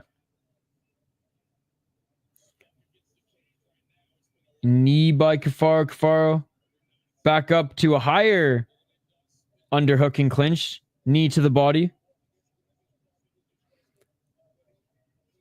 Cafaro pushing Dilemme back to the cage. Dilemme not really doing enough to win this round, to be honest. Oh, just when I say that, lands a big step back right elbow, swings with the right hand, and they're back at center. 104. This is where Dilemme could win back the round. Low kick by Dilemme, missing with the left hook. 53 seconds. Cafaro with the low kick. Dilemme just missed it with his. Cafaro checked that second one from Dilemme. They both got some good pop. Dilemme a little bit more power, but Cafaro a little bit more of the seasoned striker and has more tools, in my opinion. Well, we saw that with the elbows. Oh, nice body shot by Dilemme. Final 32 seconds. Cafaro with the left. Looking for the takedown. God, this round's tough to score. Control time, Cafaro. In the small striking exchanges that they had, I would say slight edge to Dilemme. So this one's going to be a tough one. This round is a tough round for me to score. I mean, there were a lot of little strikes in the clinch by Cafaro. Oh, and Dilemme actually falls to the ground. Cafaro with a submission attempt. This will be a second submission attempt. So maybe the judges look at that, to be honest. 2 submission attempts, control time over the limited striking exchange where Dilemme won it, but not by dropping Cafaro, not by landing a big shot that's sending him backwards. Again, I'm trying to call this as unbiased as possible. 2 submission attempts trumps 20 seconds of striking where Dilemme landed 1 good leg kick. So I'm going to say Cafaro won the 3rd round as well. I don't really try to score fights. I just watch for entertainment at this point and see what happens. I kind of just fall into giving my thoughts on it, but 2-1 Ryan. But I am more in that group than not, but especially commenting and stuff like that. I just kind of fall into the habit of doing it. I won't count that last one as an attempt.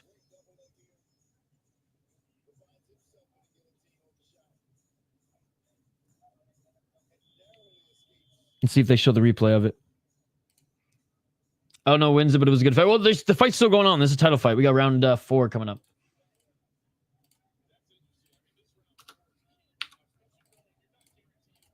All right. Anyways, round 3 could be the swing. I think Ryan did just a little bit more.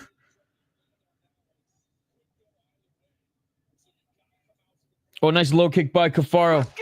Round 4, ladies and gentlemen. And if assuming it's not tied after this, we'll go to it'll be over. But if it's tied after this, we'll go to a 5th round. 4 rounds, but if it's tied after 4, then we go to 5.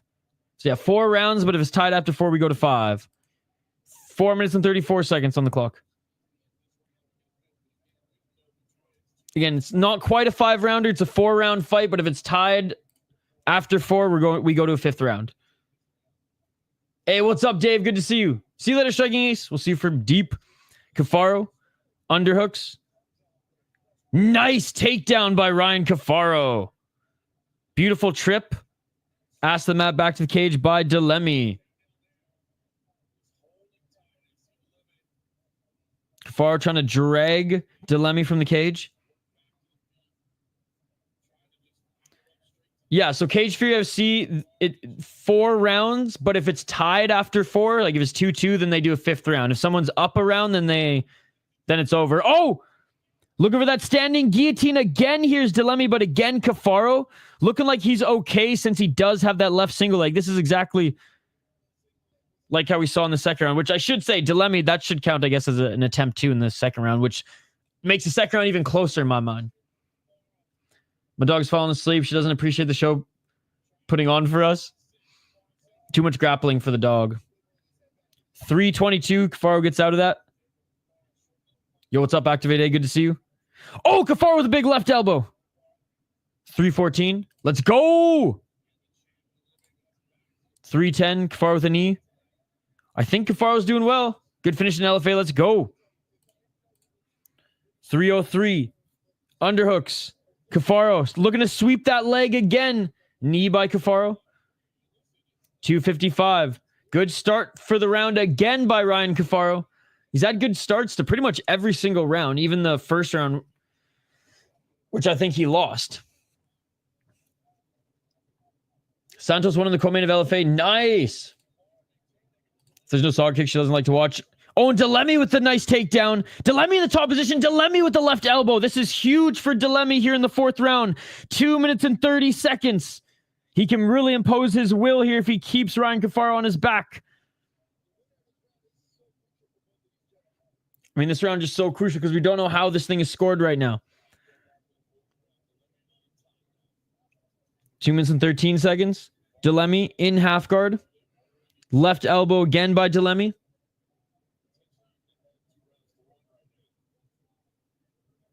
Dilemme trying to get the back. Honestly, he should have stayed in half guard because he just gave Ryan the opportunity to get back up to his feet, and he did. And now Ryan Cafaro with a knee in the clinch. Yo, what's up? Good to see you, S-Dogs. 1 minute 46 seconds. Back to the clinch. Here's Cafaro. Honestly, Dilemme should have stayed in half guard. Dilemme should have stayed in half guard and smothered him. He would have rode out the round and secured it. Brutal KO on LFA. That's what Activate just said. I'm going to have to check out the replay of that in a little bit here. 1 minute and 30 seconds. Good job stuffing the takedown here. Is Dilemme. Dilemme holding on to that neck again. Dilemme might be going for a late submission. Cafaro grounded here to avoid those knees. Wish we had real knees because then Dilemme could land some real strikes here. Dilemme with the big left. Oh, Cafaro cracked him with the left. Cafaro cracked him with the left. Cafaro cracked Dilemme and now pounced on top of him. Dilemme looking to try to get back up to his feet. 55 seconds. Cafaro, if he can stay on top, he'll take this round. Left hook in for Cafaro. Right hook in by Cafaro. Cafaro looking to take the back. Let's fucking go. 44 seconds. This is huge. We might not need a 5th round. Some muffin shots here, but he has the back, ladies and gentlemen. Ryan Cafaro has the back of Dilemme. Dilemme, not enough urgency for a guy who might lose this fight in 30 seconds. Cafaro on his back, looking for the choke. Cafaro under the chin. Oh my God, 15 seconds. Cafaro trying to finish it. Dilemme's okay, though. He's fighting the hands. He's okay. It's more on the side of his face now. 5 seconds. 3, 2, 1. And Ryan Cafaro may be champ, guys. I think 3 rounds to 1. I think round 2, 3, and 4 went to Ryan Cafaro. Round 1 went to Dilemme. I think round 2, 3, and 4 went to Ryan Cafaro. I think he's got it done too. There might be a 5th round, guys. There might be a 5th round. We're on the edge of our seat right now. We are on the edge of our seat right now. Are we going to have a 5th round?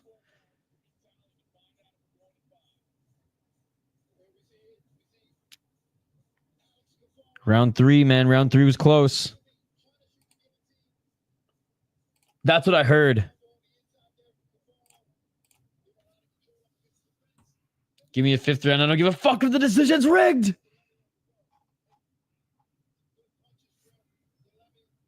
I don't give a fuck if the decision's rigged.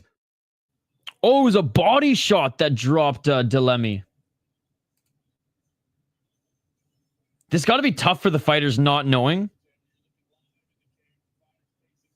They're pacing. Still, I mean, I just got to just mentally prepare yourself for a 5th round regardless. If it's still tied after 5 rounds, do we go to another 5? This ain't Japan. God, the ref's still waiting. Casuals. No 5th round. Give the belt to Ryan. 3 rounds to 1, baby. 3 rounds to 1.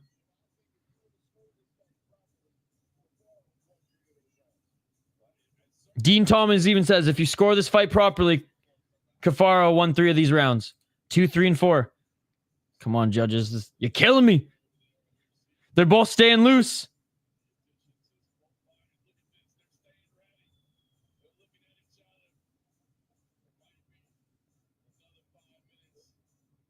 God, this... I am freaking out right now. I can't imagine these guys, man. Like their families and shit.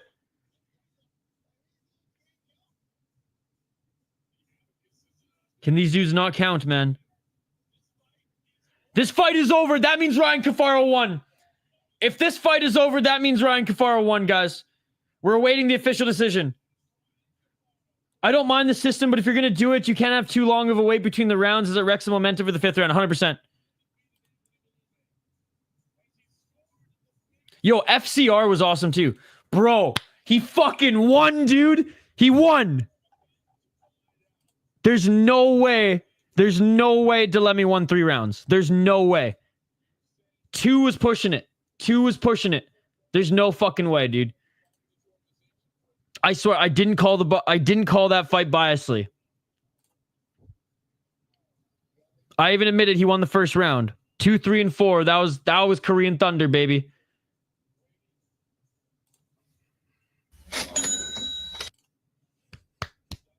Announce it. Let's go. Where's the belt, boys?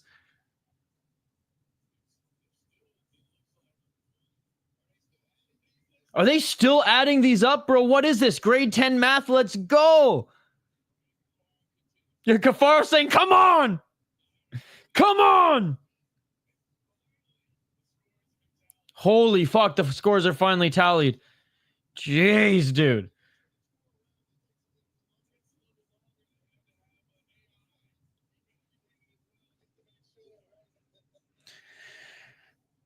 I mean, he said if he lost this one, his career would probably be close to the end, if not the end. So his plan is UFC.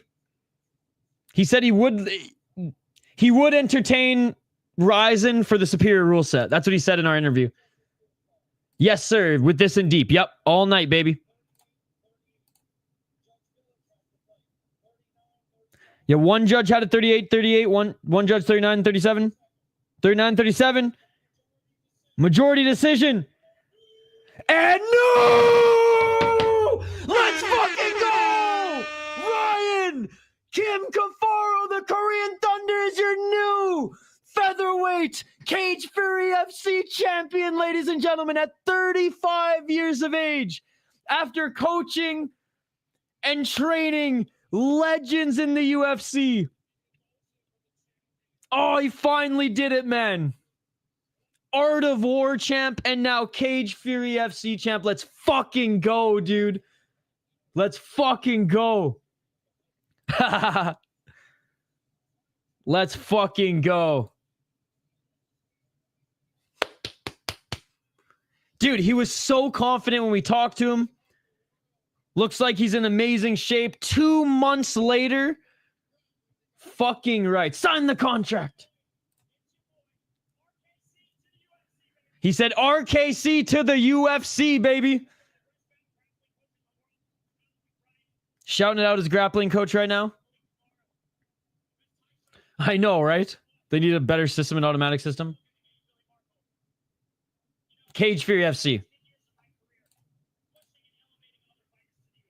See, he said he's like spending 10 years of my career pushing and elevating fighters to the UFC. It's his time now, motherfuckers.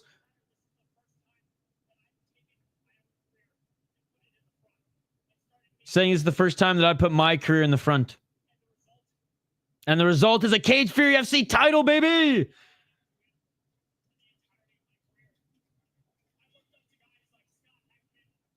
It's good because they don't get paid that much. But did they just start that? No, I think that's been around for as long as I've been watching Cage Fury FC. Fucking rights, Ryan.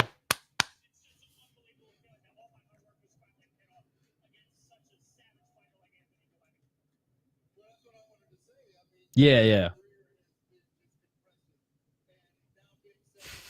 Teen Thomas, man. Always just... His get-ups are always just interesting. As far as I've been watching, I don't know if since the beginning, but for the last 4 or 5 years. He said, Sean Shelby, Dana White, I've never been in a boring fight in 20 years. He said, I'm good on the mic. I'm cute on the camera. Bring me to the UFC. You won't regret it. Let's fucking go, Ryan. Fucking proud of him. Friend of the channel. Savage fighter. Amazing coach. Trainer. And now a champion. Fucking rights, man. I was watching LFA, but I just saw Ryan Cafaro won. Let's go, man. Grueling technical fight. Fuck yeah, dude. There it is. There it is. They do give guys like him chances in the Ultimate Fighter. He's been around the UFC for a while, though, right? Like, he was in Edgar's camp for a few cards. He was in Felder's camp and corner for a few cards. Older, not the best record. RKC to the UFC. Definitely got to call him if there's a short notice replacement. Now 13-6 as a pro. We have a new champion. And we got 2 more title fights. We got 2 more title fights. So there you go. There you go. I'm so happy right now, boys. Love seeing like the people we talk to and know win. Like, it was awesome to see Liam Harrison win his last fight. It was awesome to see Guzzi continue to win his fights. It's going to be awesome and continue to be awesome to see Bilal Hassan win his fights. Yo, what's up, Loner? What's going on, dude? That was such a great fight. I forgot there's still 2 more. Fucking rights. Carlos Petruzzello got brutally knocked out. No way.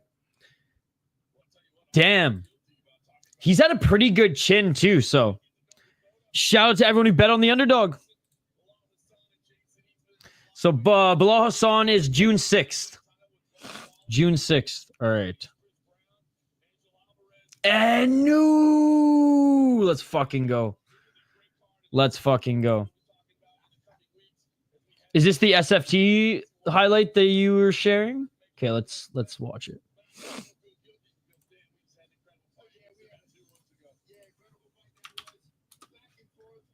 What do we got here? What do we got here? So this was the brutal knockout in SFT. Really good Brazil. Eles vão voltar para trocação agora, Stefano. Levantou muito bem, fez certinho. Looked when Pratis was fighting. Oh. Sentiu o chute, hein? Oh, he's seen the Tweety Birds. How is he still standing? Oh! How is he still standing?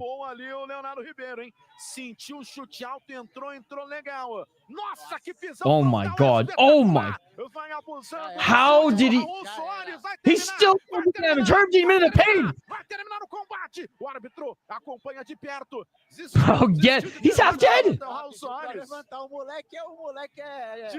Oh my God. Dude, this ref is fucked, bro. Oh my God. That ref is worse than Herb Dean. His dreads are worse too. Oh my God. That was a Herb Dean minute of pain if I've ever seen one. I had the underdog Carlos was fighting legit Argentinian builders with a padded record. But his record wasn't that padded. That's the thing. There's not many gems or there's not many diamonds in the rough that is Argentinian MMA, but I thought he was one of them.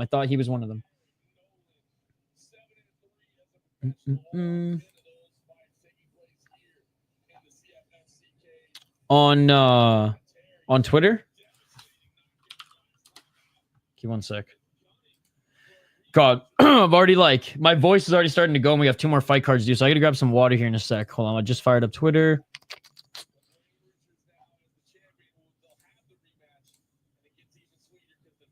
Yeah, because with me, Santos looked more skilled but fought more cans. Whereas the Argentinian actually fought better guys. But shout to Brazil, dude. Here it is. All the time. He's not fainting. He doesn't move his head. Oh! And the noise. And now my voice is gone. Jose. Holy shit. Oh my God. That was brutal. All right, we got Eric Nolan against, Blayne Richards coming up next, guys. We got another title fight. Here. And both the fighters are making their way to the cage right now. No buffer time here. There's another knockdown before that. Yo! What's up? Do you think Shota Yamaguchi can win tonight in Crush? Yes, I do.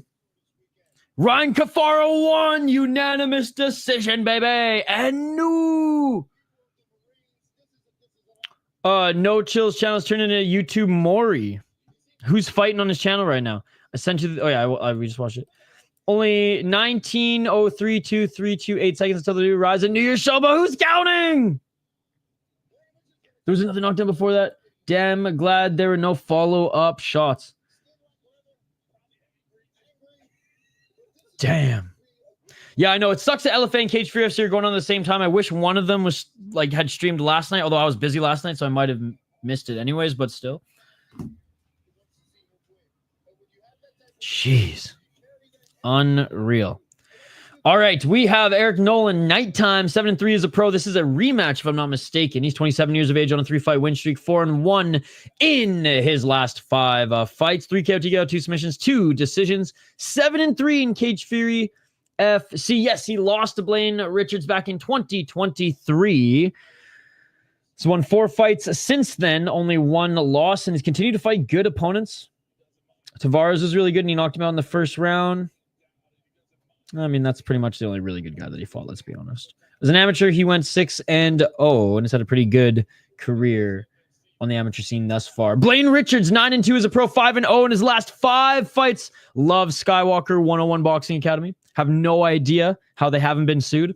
6 submissions, 1 KO, TKO, 2 decisions. He's a very, very talented grappler. He's even won an LFA Midwest Championship fighting. He's 4-0. That's where I should apply to do commentaries. Friggin' Midwest Championship fighting. assuming it's not defunct. And he went 3-0 in Cage Fury FC. He beat Raheem Force in a very quick finish. And honestly, Raheem Force is a good fighter, man. I thought Raheem Force would put on a way better performance, but I got to give credit where credit is due. He got the quick submission. Before then beat Hugh Pulley, who's okay. Beat Eric Nolan when they were both on the rise. Really good win now, and was the MCF champion, beating a 7-5 guy, though. So beat a young Jordan Vigil. Okay, never mind. Different guy I'm thinking of. And as an amateur, went 6-2. Nebraska strong, baby. And still, we're going Blayne Richards. Let me know your thoughts in the chat. I wish with Memorial Day, one of the regional shows would put on some Monday fights. Well, we got the Memorial Cup. We got the Memorial Cup up in Canada. The best teams from the the team that won the OHL championship, the team that won the WHL championship, the team that won the QMJHL championship, and then the host team will have a four-team tournament this weekend, and then the Memorial Cup game on Monday. So for me as an NHL and hockey fan, there's a lot of draft implications in with that game. But yes, I wouldn't complain if there's some Monday fights as well. At least we got some Sunday fights. All right, here we go. Belt on the line. Rematch 2 years later, ladies and gentlemen.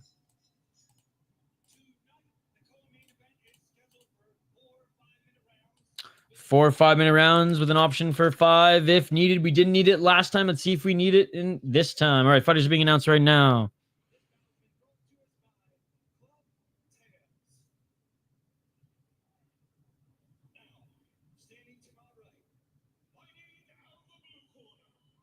All right, being announced right now.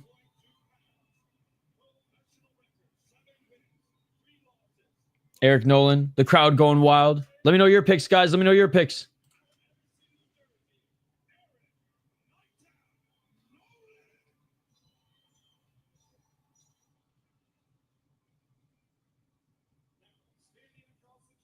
And now the champion out of the red corner. Oh, he's getting booed here since he isn't the hometown guy. I miss Bellator Fridays on Spike. And I missed their free 20 fight cards on YouTube with a 4-fight main card on Showtime. It's like a 20-fight prelim with 4 main card fights on Showtime, and then half the fights are postlims because they couldn't get through them all. Even with the craziest deep pacing ever. Oh, both these guys are dialed.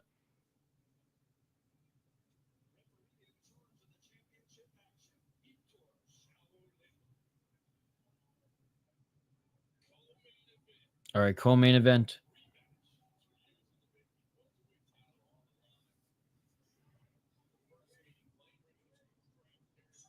Here we go. Round 1. Let's get it all. The NASCAR partnership was also kind of cool. 451. Left jab by Richards. Richards with the high kick. 445. In for the middleweight title. Low kick by Richards. Oh, each of them landed a big right hand. Big swing and a miss by Richards.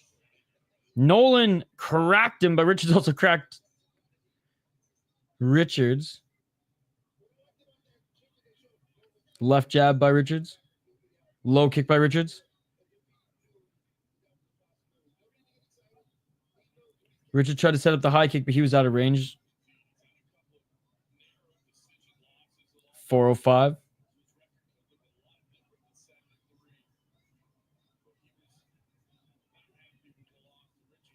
Richard misses with the low kick.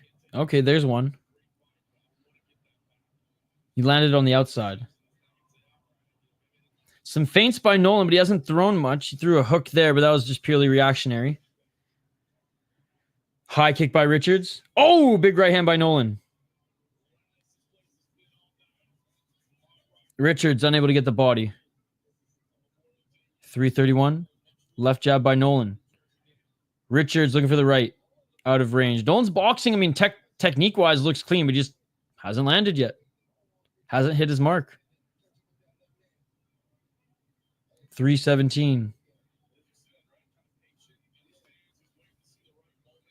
311. Missing with the right hand was Richards. Nolan just out of range.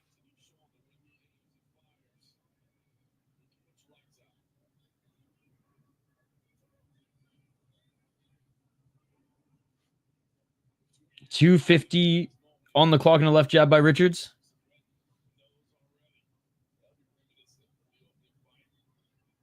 Oh, nice little bleed kick by Richards. That one actually sent Nolan back a little bit.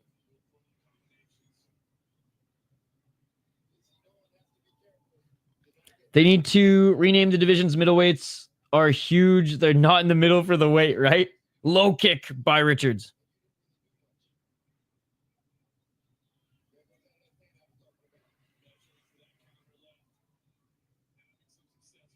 Oh, right hand by Nolan. Good thing Richards blocked that, man, because he set that up beautifully. Right hand by Richards. Didn't land clean, though. Nice kick to the body by Richards.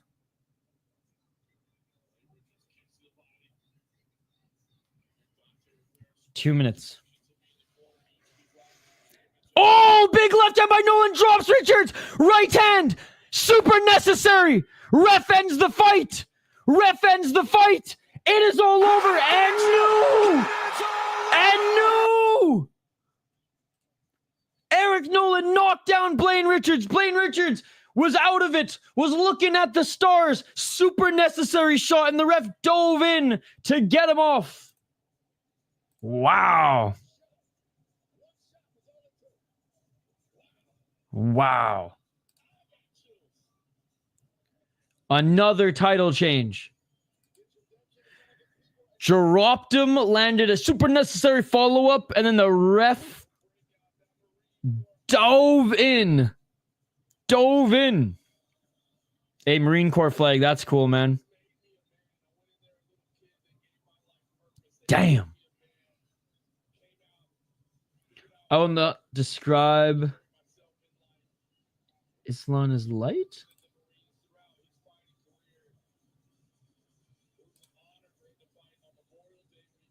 Damn.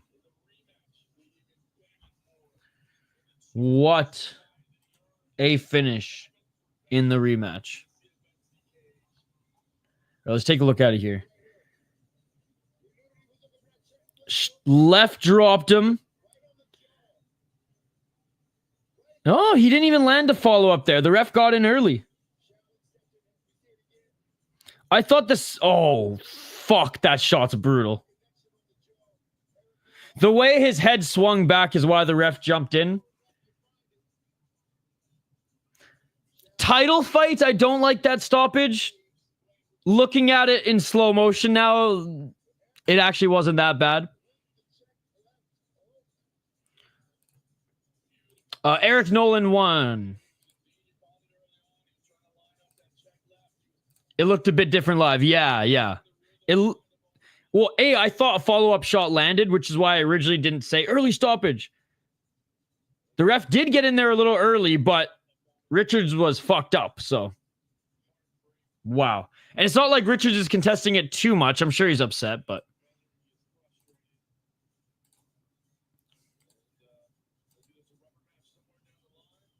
I mean, maybe we have to do the rubber match now, right, guys? Nice. Yeah, we might have to do the trilogy since they're one apiece now, but this one was for gold. And no!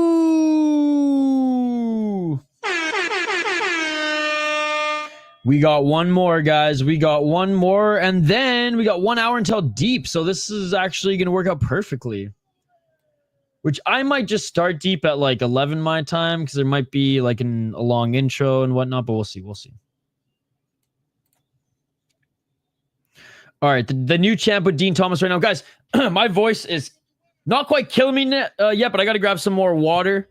So give me 2 minutes. I'm going to take a quick break and grab some water and be right back on the other side. Dean Thomas interviewing the new champ right now. We'll be right back to to, I was going to say update, but to go over the light heavyweight title fight that's coming up next in the main event here as the fighters are making their walkout right now. I mean, what a fun card, guys. What a fun card. LFA was on tonight.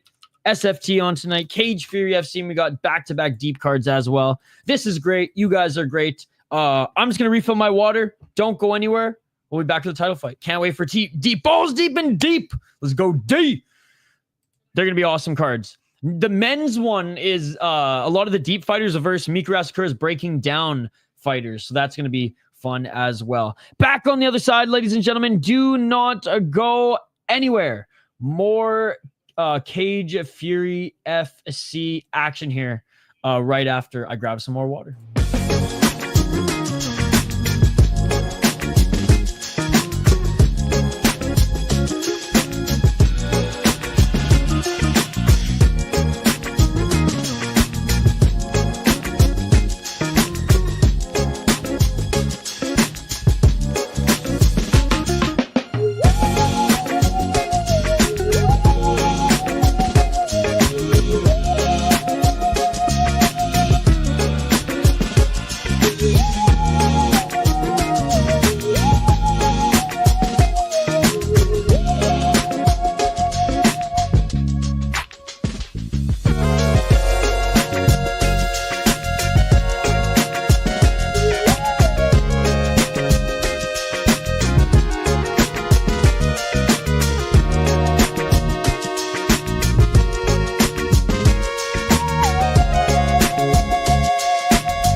Live here on the City Light Project YouTube channel for the main event of Cage Fury FC 142, Fernandez versus Edwards. And we have Fernandez versus Edwards coming up next year.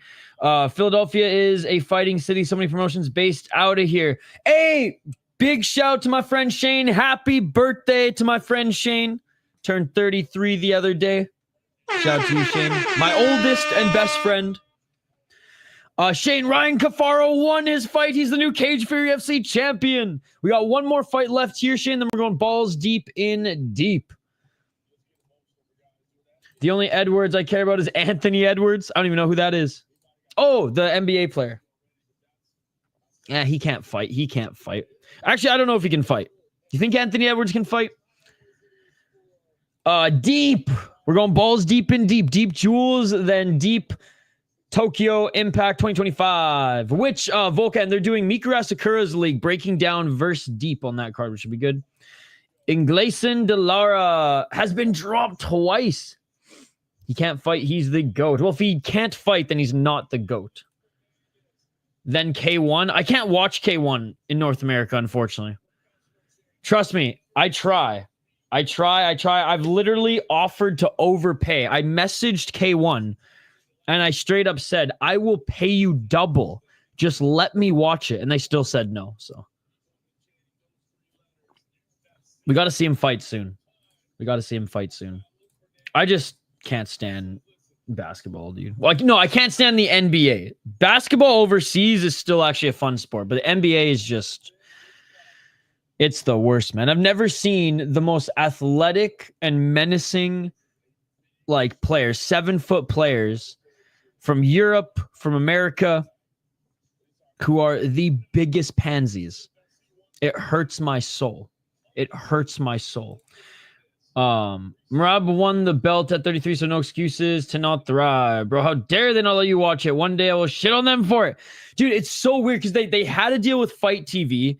Then they got offers by DAZN, and then there was some internal like politics, and now there's just no way to watch it. I can watch sometimes the Crush shows on Unext. But yeah, it's so annoying, man. Like I was able to watch the World Max, but that was it. I comment on every single one of their posts on Twitter and say, wish I could watch it. I think Fernandez is going to win. Shane, how was your birthday? 7 foot isn't athletic. I train at 6'8" college player in MMA. Okay. That's a fucked up thing to say. How do you rank basketball, football, basketball, soccer, tennis? I would say tennis players have way more fucking balls than soccer, basketball, baseball. I wish they could fight in football, but it's a pretty intense sport. The Pacers versus Knicks game 1 was crazy. How did Cafaro beat Dilemme? Didn't watch. Did really good work in the clinch. And then landed some good shots at the end there. Striking exchanges, I'll say Dilemme caught him a few times, but just honestly employed a veteran game plan. And mostly just did more in the clinch and utilized some really good elbows in the striking exchanges as well. 7 foot is a pituitary case that can barely do single push-up. Okay, you're so attached to the height. I just meant very good athletes being sissies. I wasn't saying that they would be good in the UFC. You crazy ass Ransec reject here who's so dialed into the 7 foot tall aspect of the point. I meant monster athletes who, when they blow in the air next to each other, like fall to the ground soccer style to try to sell a foul. That was the point. I do respect the mental aspect of tennis, underrated tennis. Dude, they're some of the most badass athletes. I swear, if they allowed tennis players to fight, they would fight the ref. They would fight people in the crowd. They would fight each other. They'd go full box across. It'd be a beautiful thing. Anthony Edwards ain't no bitch. I've never seen him fight, so until then, he's in that category. I don't know if you've heard, but the Pacers scored 20 points in less than 3 minutes to go to OT, then won. Shane, I could care so less about basketball that I did not even hear about that. But I guess go Pacers. If you're not allowed to fight, I could care less at this stage in my life about the sport. You can't say LeBron, MJ, and Kobe are not 99.99% athletes. MJ would fight. I would say Kobe would probably fight. LeBron James would not fight. So, yeah, he falls into that other category as well. LeBron James is more of a soccer player than he is a old school basketball player. Talented as hell, but like I said, I just hate sports where athletes show no balls. That's all. I think for mental aspects, I'd probably only put tennis behind race car drivers. I am just not in the world of race car driving at all. NASCAR, F1, I don't watch it. I don't follow it. I know nothing about it. So I'm just like the wrong person to comment. But like, I'd imagine it takes a mentally strong person to be able to do that because most normal people can't even fucking drive on normal highways, let alone race. All right, who do you guys got in this one? Let's do a quick little highlight here as they enter the cage. Christian Edwards, 7-3 as a pro. He is 2-3 in his last 5 fights on a 2-fight win streak to earn the title here. Beat Jake Collier, random, but beat Jake Collier, former UFC guy. Beat Jerome Hatch via KO TKO. Not a guy with a really good record, but a guy with a lot of fights nonetheless. Only 26 years of age. Changed out of Jackson and Wink. 3 KO TKOs, 2 submissions, 2 decisions. 5-3 in Bellator. Lost to a 6-1 guy. 4-1, 22-15, but did beat a 7-1, 5-3, 3-2. So he does have some pretty good wins on his resume. Has gone the distance. Actually, this is actually a pretty good win in Bellator. I know he's gone on to lose a few of his fights, but pretty good. I don't give a fuck if the decision's rigged. Luke Fernandez, 4-0 as a pro, 5-0 in his last 5, including amateur. He defended the title against Greg Ellis. Oh, yeah, he absolutely murked Greg Ellis. I remember this one. Yeah, he absolutely murked Greg Ellis. When he was only 2-0, fought for the title against a 4-2 guy, beat him. So, young pro career, but pretty damn good so far. And as an amateur, he went 6-0. My girlfriend races go-karts. She loves it, and I try to be supportive, but fuck, bro, it's so boring. Patrice Evra is going from soccer to PFL. I saw that. Isn't Edwards 6'6", 6'5", 6'5", tall and lanky? All right, here it is. Luke Fernandez being announced right now. Shane, you're going Fernandez on this one. We've seen the belt. I do think Fernandez is going to win, but for Shane, we'll do a head-to-head one-fight beer bet, and I'll go against you. I'll pick Edwards. I'll pick Edwards because of Funkmaster Flay here. LFA, man, was a fire kickboxing match. Let's go.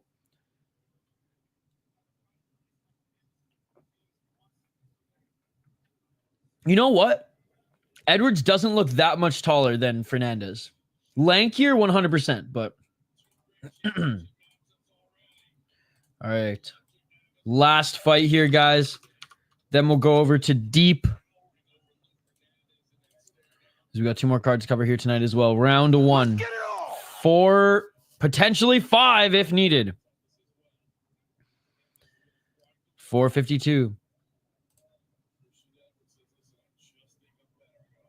447. Kind of like that guy trained with Kevin Jousset that we saw on Road to UFC. The Australian guy. 437. Lou something or other. Lawrence Lou. It is the real Funk Master. 424 and going to the clinch already is Fernandez. Fernandez right underhook.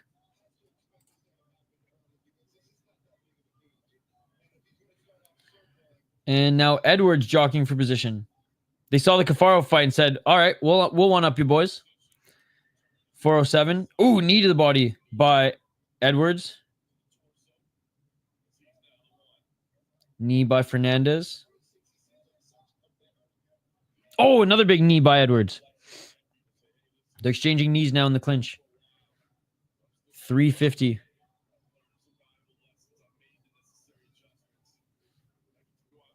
$343. Oh, big left elbow.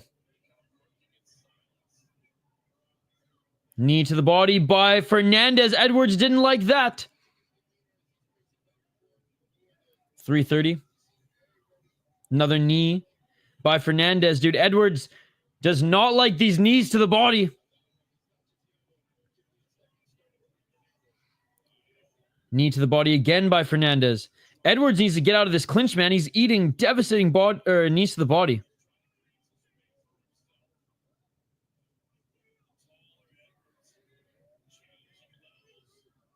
Edwards trying to level change. Trying to go for the double leg, but Fernandez keeping this on the feet. Bruno Henry gets the upset over Delara. Well, the LFA card seemingly delivered. Again, I only watched the prelims. You always got to watch those fingers, man. Edwards almost poking Fernandez in the eye. There's no other sports like MMA. I like other sports, but it's just different. It's not a game.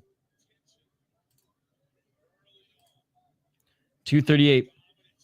For me, any sport that you can fight in is my shit. Calcio Storico, box lacrosse, hockey, MMA, obviously combat sports.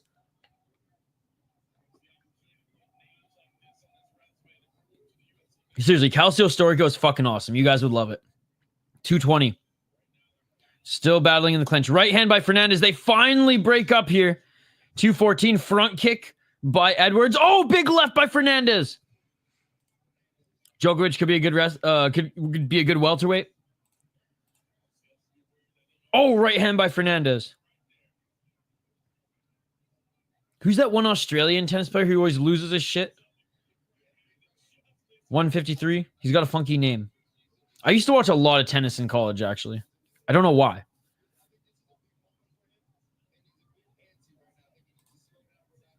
Nolan knocked Richards to the ground. A little bit of an early stoppage, but he knocked him out. He came back too pretty quick, but he knocked him out. Head hit the canvas. Didn't know where he was for a second. So Nolan won via TKO.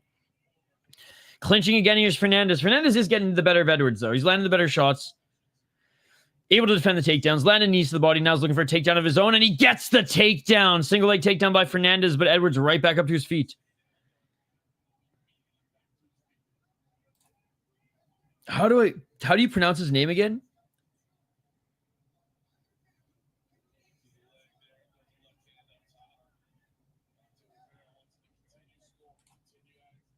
$55 seconds. I knew it was a funky name. Yeah, watching him crash out's fun. Kyrgios? Is that how you pronounce his name? 47 seconds. Fernandez. Full mount. Full mount. Gets the takedown. Full mount. Fernandez full mount. Falls into full mount here. 41 seconds. Does he have enough time to finish this fight? He's posturing up. Oh, big right hand by Fernandez, but Edwards, beautiful reversal into the guard of Fernandez, eats that shot.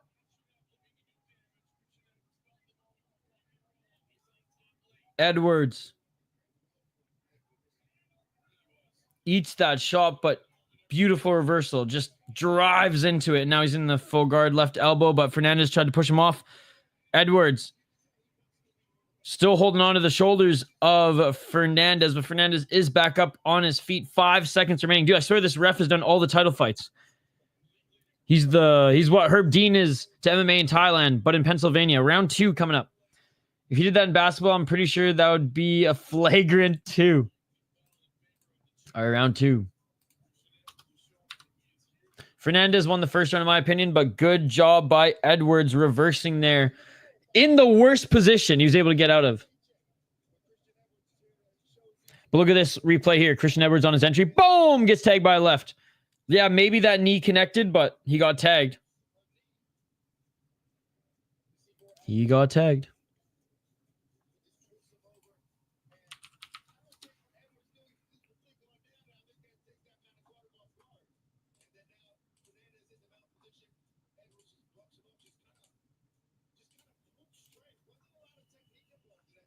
All right, here we go. Round 2.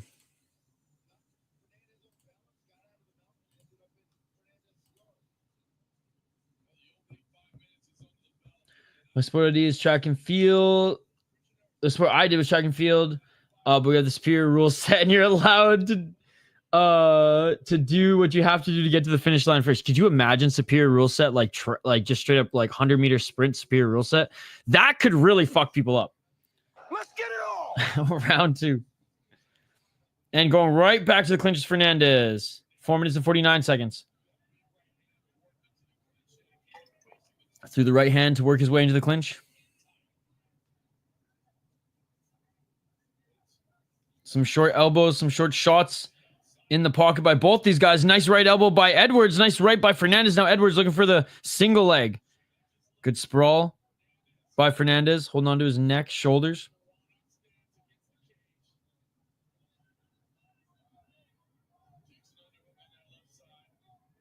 Four minutes and 17 seconds.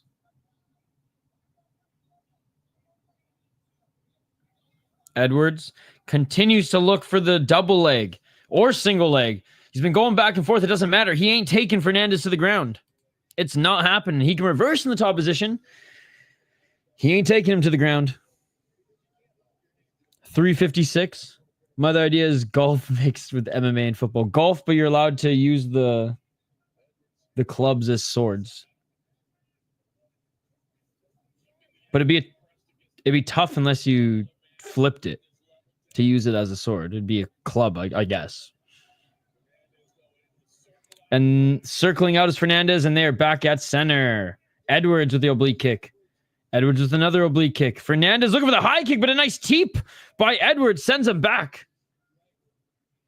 Oh, nice left by Fernandez, followed by a right hand. Fernandez with a right to the body. Underhooks by Edwards. Rugby players would make good fighters. I mean, Volkanovski. Tai Tuivasa. I wouldn't say Tai Tuivasa is a good fighter. I have a friend who played high-level rugby, and he would honestly kick fucking ass if he was a fighter. He's like a super athlete. Rugby players are some of the Some of the best athletes out there. No clubs and not an animal, just takedowns and hand striking. Oh, beautiful takedown by Fernandez. Body lock takedown, but he drove into it to get himself potentially into guard or mount here, but no, Fernandez or Edwards now giving up his back. Move to his left. Yo, what's up, main card in a minute? Good to see you. Good to see you. Fights have been good, man. Our boy Ryan Cafaro won the belt. There was a TKO in the second title fight. Fernandez doing a good job in this one. I would say, you know, all high-level fights, but pretty entertaining. And then we got back-to-back deep cards after this that we're covering. How are you doing? Big knees by Fernandez. Apparently, LFA was just amazing, though, tonight. And we covered FCR earlier, which was good as well. Good shit. Guys, go check out Main Card Minutes channel. DC Best Athlete, of course. Fernandez, body lock again. 151.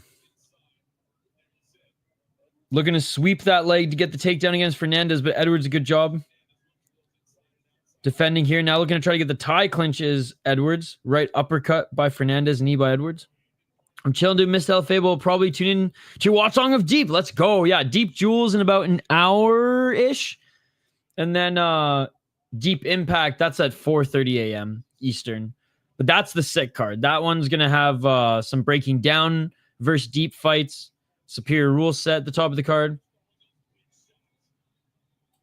Oh, agreed, dude.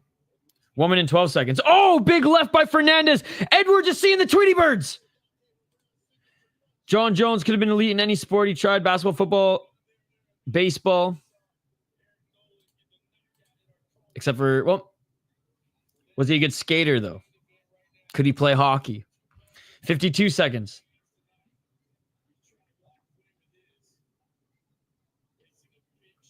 $45 seconds. I guess he could be an enforcer. Couple shots to the body by Fernandez. Fernandez had Edwards hurt.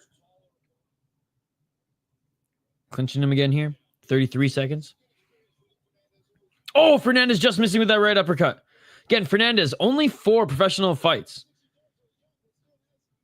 He's got some time to develop here and winning this fight so far, but let's see if he can be a little bit more menacing. Hockey and baseball are way more skill-based to me. I think basketball and football rely more on athleticism. I agree with that. Because if you're not a good skater, it doesn't even matter if you got puck skills. You ain't going to make it. And that is it for the second round. Again, these guys saw the Cafaro fight and said, we'll up the ante, boys. Although the Cafaro fight was way more entertaining. Round 3 coming up here. Yeah, we got Luke Fernandez up 2 rounds. He landed the better strikes. Better control. He got some takedowns. I mean, he's doing everything. He's doing everything and he's winning everywhere. What fight companions do you have coming up soon, Main Card Minute? Like I said, guys, go check out Main Card Minute's channel. He does a lot of fight companions, betting videos, previews, the whole 9 yards. Yeah, that was a big left hook. And that rocked him, man. Edwards was seeing the Tweety Birds. Did they just put these sign togethers like yesterday? Is that tape? What the hell? Wait until Blanchfield and Barber at this point. You want to do Ryzen next week?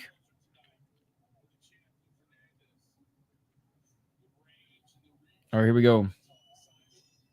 Ryzen in Korea. It should be a fun card. Some really good like AFC prospects on the card. Let's get it on. 452. And Sucho Kim is back. Oh, they're throwing in the pocket right now. Big shot by Edwards. Big left hand. And Fernandez, surprise, surprise, goes back to the clinch. I'm really excited to see what 917 can do as a promotion. Yes. A lot of people have been saying good things. 431. Looking for a double leg. Here's Fernandez. I think he got caught with something in that exchange. Good takedown defense right now. Hasn't been... Oh, when I say that, Fernandez literally just throws him to the fucking ground. Beautiful takedown by Fernandez, followed by some left shots here. Some good ground and pound, looking to try to get that left leg hooked in and or sweeping the left leg of Fernandez so that he falls back to the ground. Right knee planted, left foot planted by Edwards. Edwards back up to his feet. Fernandez still holding onto his torso. 3:57 in the third round.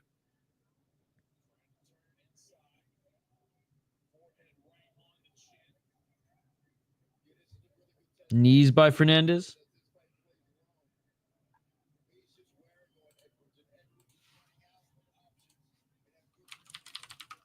$337.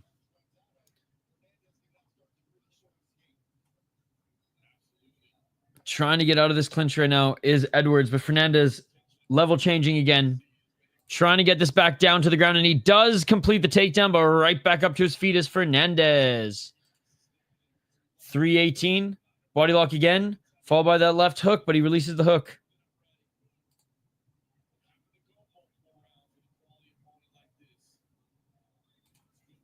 $305.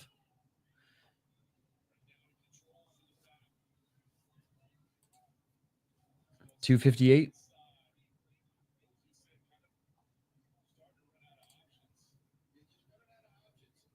Fernandez needs to do a little bit more here, or the ref might separate them. Like, he's in control, he's just not doing much.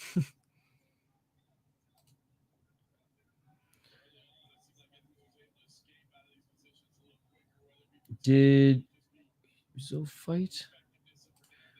Probably earlier on the prelims, man, but on the main card, there was nobody of that name. Yeah, okay, he fought on the prelims. I didn't watch the prelims, so I'm not sure the outcome, my friend.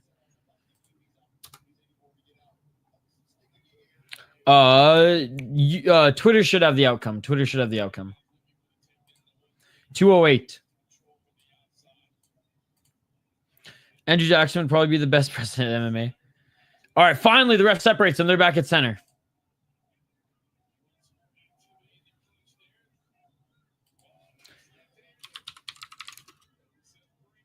Oh!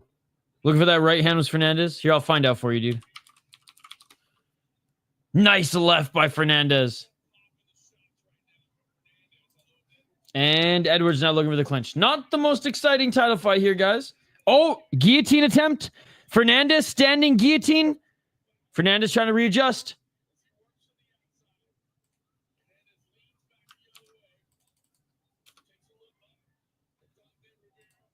Trying to readjust this guillotine. Here's Fernandez. He's still holding on to the neck of Edwards.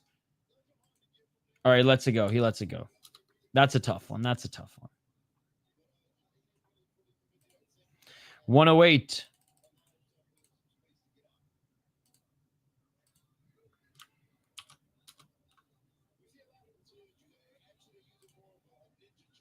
$55 seconds.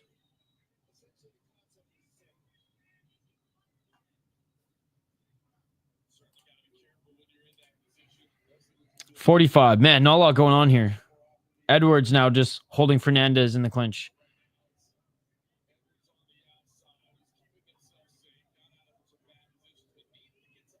All right, looking for the tie clinch now. There was Fernandez, but it's Edwards who throws a kick.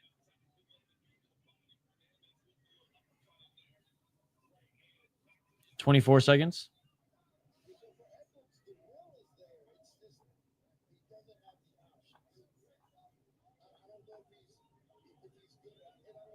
Still clinching.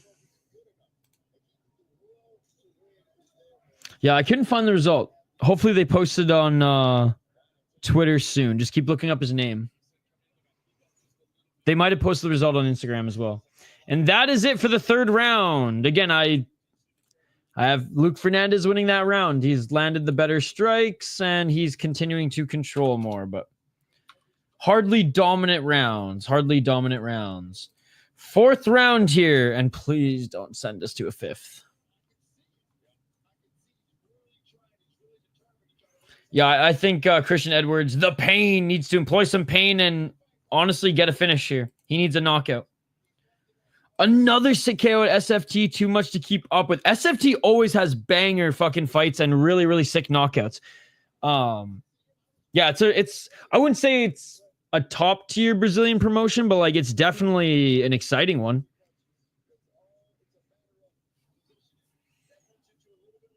Greg Jackson talking to Edwards here. Last round. I mean, it should be the last round.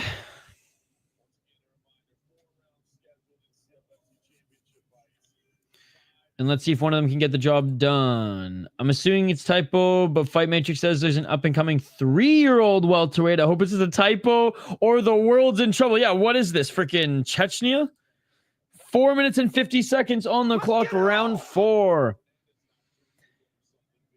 Clinching, knees by both these guys. They separate back at center. 440. Again, Edwards needs the knockout, or I think he's going to lose this fight. I don't think he's going to get the submission against Fernandez. Yo, what's up? What's up? Looking for the left uppercut. Low kick by Edwards.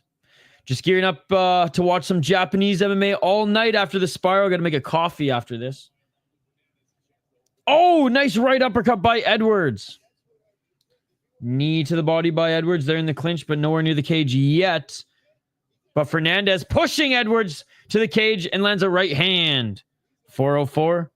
Edwards with the left hook. But that was a counter as Fernandez went in first with the punch. Clinch, knee to the body by Edwards. I will say, Fernandez makes you fucking fight a grueling fight. Because I can't knock the guy here. He's winning everywhere. He won on the ground. He's winning on the feet. He's winning in the clinch. He's winning everywhere. And he makes you fight a hard fight. It's just not an exciting style. That's all. He's like if Ryan Loader could actually strike. Oh, big right hand by Fernandez. 328. Now looking for the single leg. Every time I say, oh, Fernandez having a little bit of trouble here getting the takedown, he gets the takedown. So, like, even if Edwards is defending it well early here, Fernandez is going to get the takedown. It's happened every single round. I think this may be the first stream where no one asked you to show the fight. Q Ben in the live chat. When is Jubilee fighting? Most of the time, people know LFA, Cage Fury FC, Fury FC. I mean, they're on Fight Pass. They have been, they are, they will be. Buck might have a little bit of time after this before Deep to do a quick stretch, make a coffee. 244, nice knee to the body by Fernandez. Oh, knee to the body by Edwards. Right uppercut by Fernandez. Right uppercut. Dirty boxing here. Clinching. Right uppercut by Edwards. Back foot is Fernandez. Edwards walking forward. 2 minutes and 28 seconds. Halfway through this round. Oh, Edwards looks tired. Man, he looks dead fucking tired right now. Sloppy swinging. Oh, but he lands a body kick and almost a knee on the face of Fernandez. Fernandez looks a little tired as well here. Fernandez with the left hook. 220. Fernandez with a 1-2. Man, he's so accurate with his shots. Body kick by Edwards. 202. Low kick by Fernandez. Side kick by Edwards. Yeah, that's what I was saying earlier. Cage Fury is on Fight Pass now. They used to be on... Yes, that's right. That's right. Right hand by Fernandez.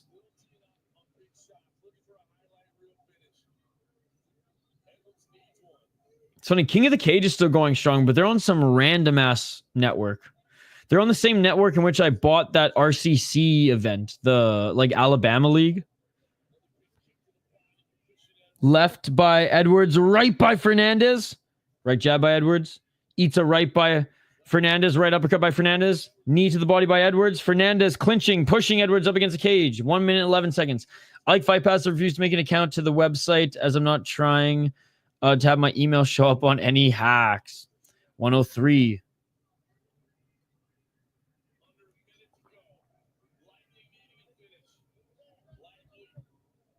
Oh, you're talking about Fury. Okay, Fury and Cage Fury. I think you're getting them mixed up. Mystic, Cage Fury FC is on, like, their prelims are on OnlyFans. Fury FC is on YouTube and Fight Pass. They're two different leagues. Cage Fury FC and Fury are two different leagues. I know it's annoying as fuck because they're so similar. Nice job by Fernandez getting the takedown. Looking to get the back of Edwards. 27 seconds left in this fourth round. MMA on DAZN now too. Yes. And Lights Out is actually on Fubo TV, which is pretty cool. That's that California league. No worries. I was getting mixed up because of your mix-up. So it was like a mix-up loop of just constant mix-ups. Final seconds, thank God. This was not a fun fight.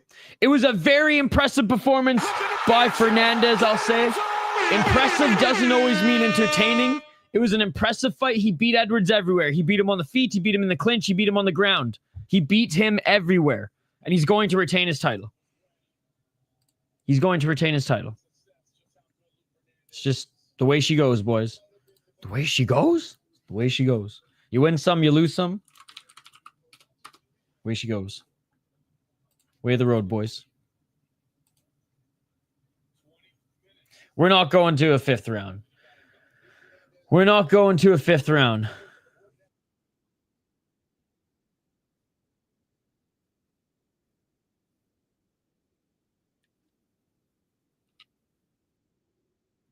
You're listening in for the decision?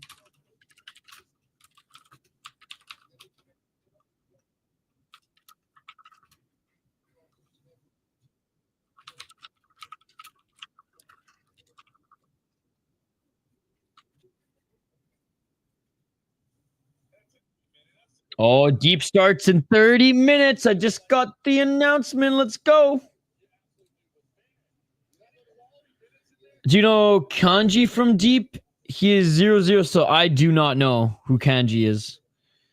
I may watch your live stream for Deep on replay in the morning. Got to get some sleep. Hey, get some sleep, Mystic. Get some sleep. That's probably his best win because Edwards kind of known. Oh, for sure. He got to go to contender at this point. Kind of pointless doing more title defenses. I think because he was only 4-0, they wanted to give him a couple, but now that he's 5-0, yeah. All right, we're going, that's it. No fifth round, and still, baby.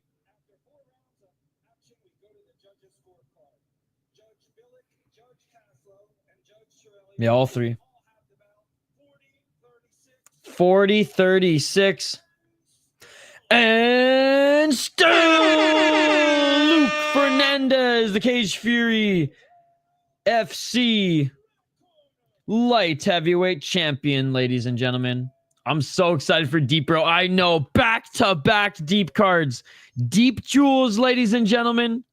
Yo, Mo Sports Network. And still Luke's my personal friend, dude. He won everywhere. He beat him in the clinch. He beat him on the feet. He beat him on the ground.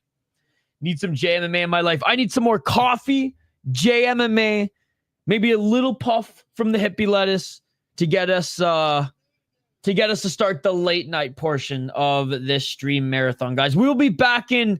I have this stream set for an hour, but I'll probably be back in like 45 minutes. Okay. We'll quickly go over the housekeeping notes here. We got 2 more streams here tonight, plus a Fury FC stream tomorrow, guys. We got 3 more streams this weekend. We got 3 more fight companions this weekend, but tonight we have 2 in a row, back-to-back Deep cards. After a week off, we're going back balls deep, ladies and gentlemen, balls deep in Deep, starting with the Deep Jewels card here. What a sick fucking poster. Deep Jewels, their broadcast starts in half an hour, which means the fights will probably start in 45 minutes to an hour. We're going to cover Deep Jewels. Then at 4:30 a.m. Eastern, 3:30 a.m. my time, we're going to go to the Deep Tokyo Impact 3rd round 2025, which is also Deep versus Breaking Down. If you take a look at the rest of our schedule, I know I just mentioned it, but as you can see here, Fury FC tomorrow, ladies and gentlemen, don't miss us then. And last but not least, check out our Ryzen World Series in Korea picks, preview, and predictions video. If you're a member of the channel, you can watch the full video on this channel. If you're not a member, that's fine. You can watch part 1 on the We Are Ryzen podcast and part 2 here on the City Life Project. Here's part 2. Here's the full video. As you can see, it's there for members. We just saw our boy Ryan Cafaro win the Featherweight title, so go show him some love and watch the interview that I had with him a couple weeks ago. He'll be back soon to talk about that fight and more. Back for Deep, ladies and gentlemen. I'm playing Need for Speed Most Wanted. Great game. What's up, Arad Hashemi? Good to see you. Guys, I want to make some coffee. I'm going to do a quick stretch. I'm going to get ready for all-night Japanese MMA marathon. Combat Casual is going to join us either for the next card or the card after. I think he's just texting me right now. Oh, there it is.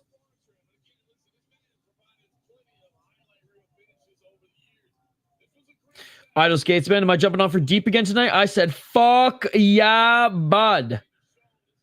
Let's go. I'll send him the link soon. All right, here we go.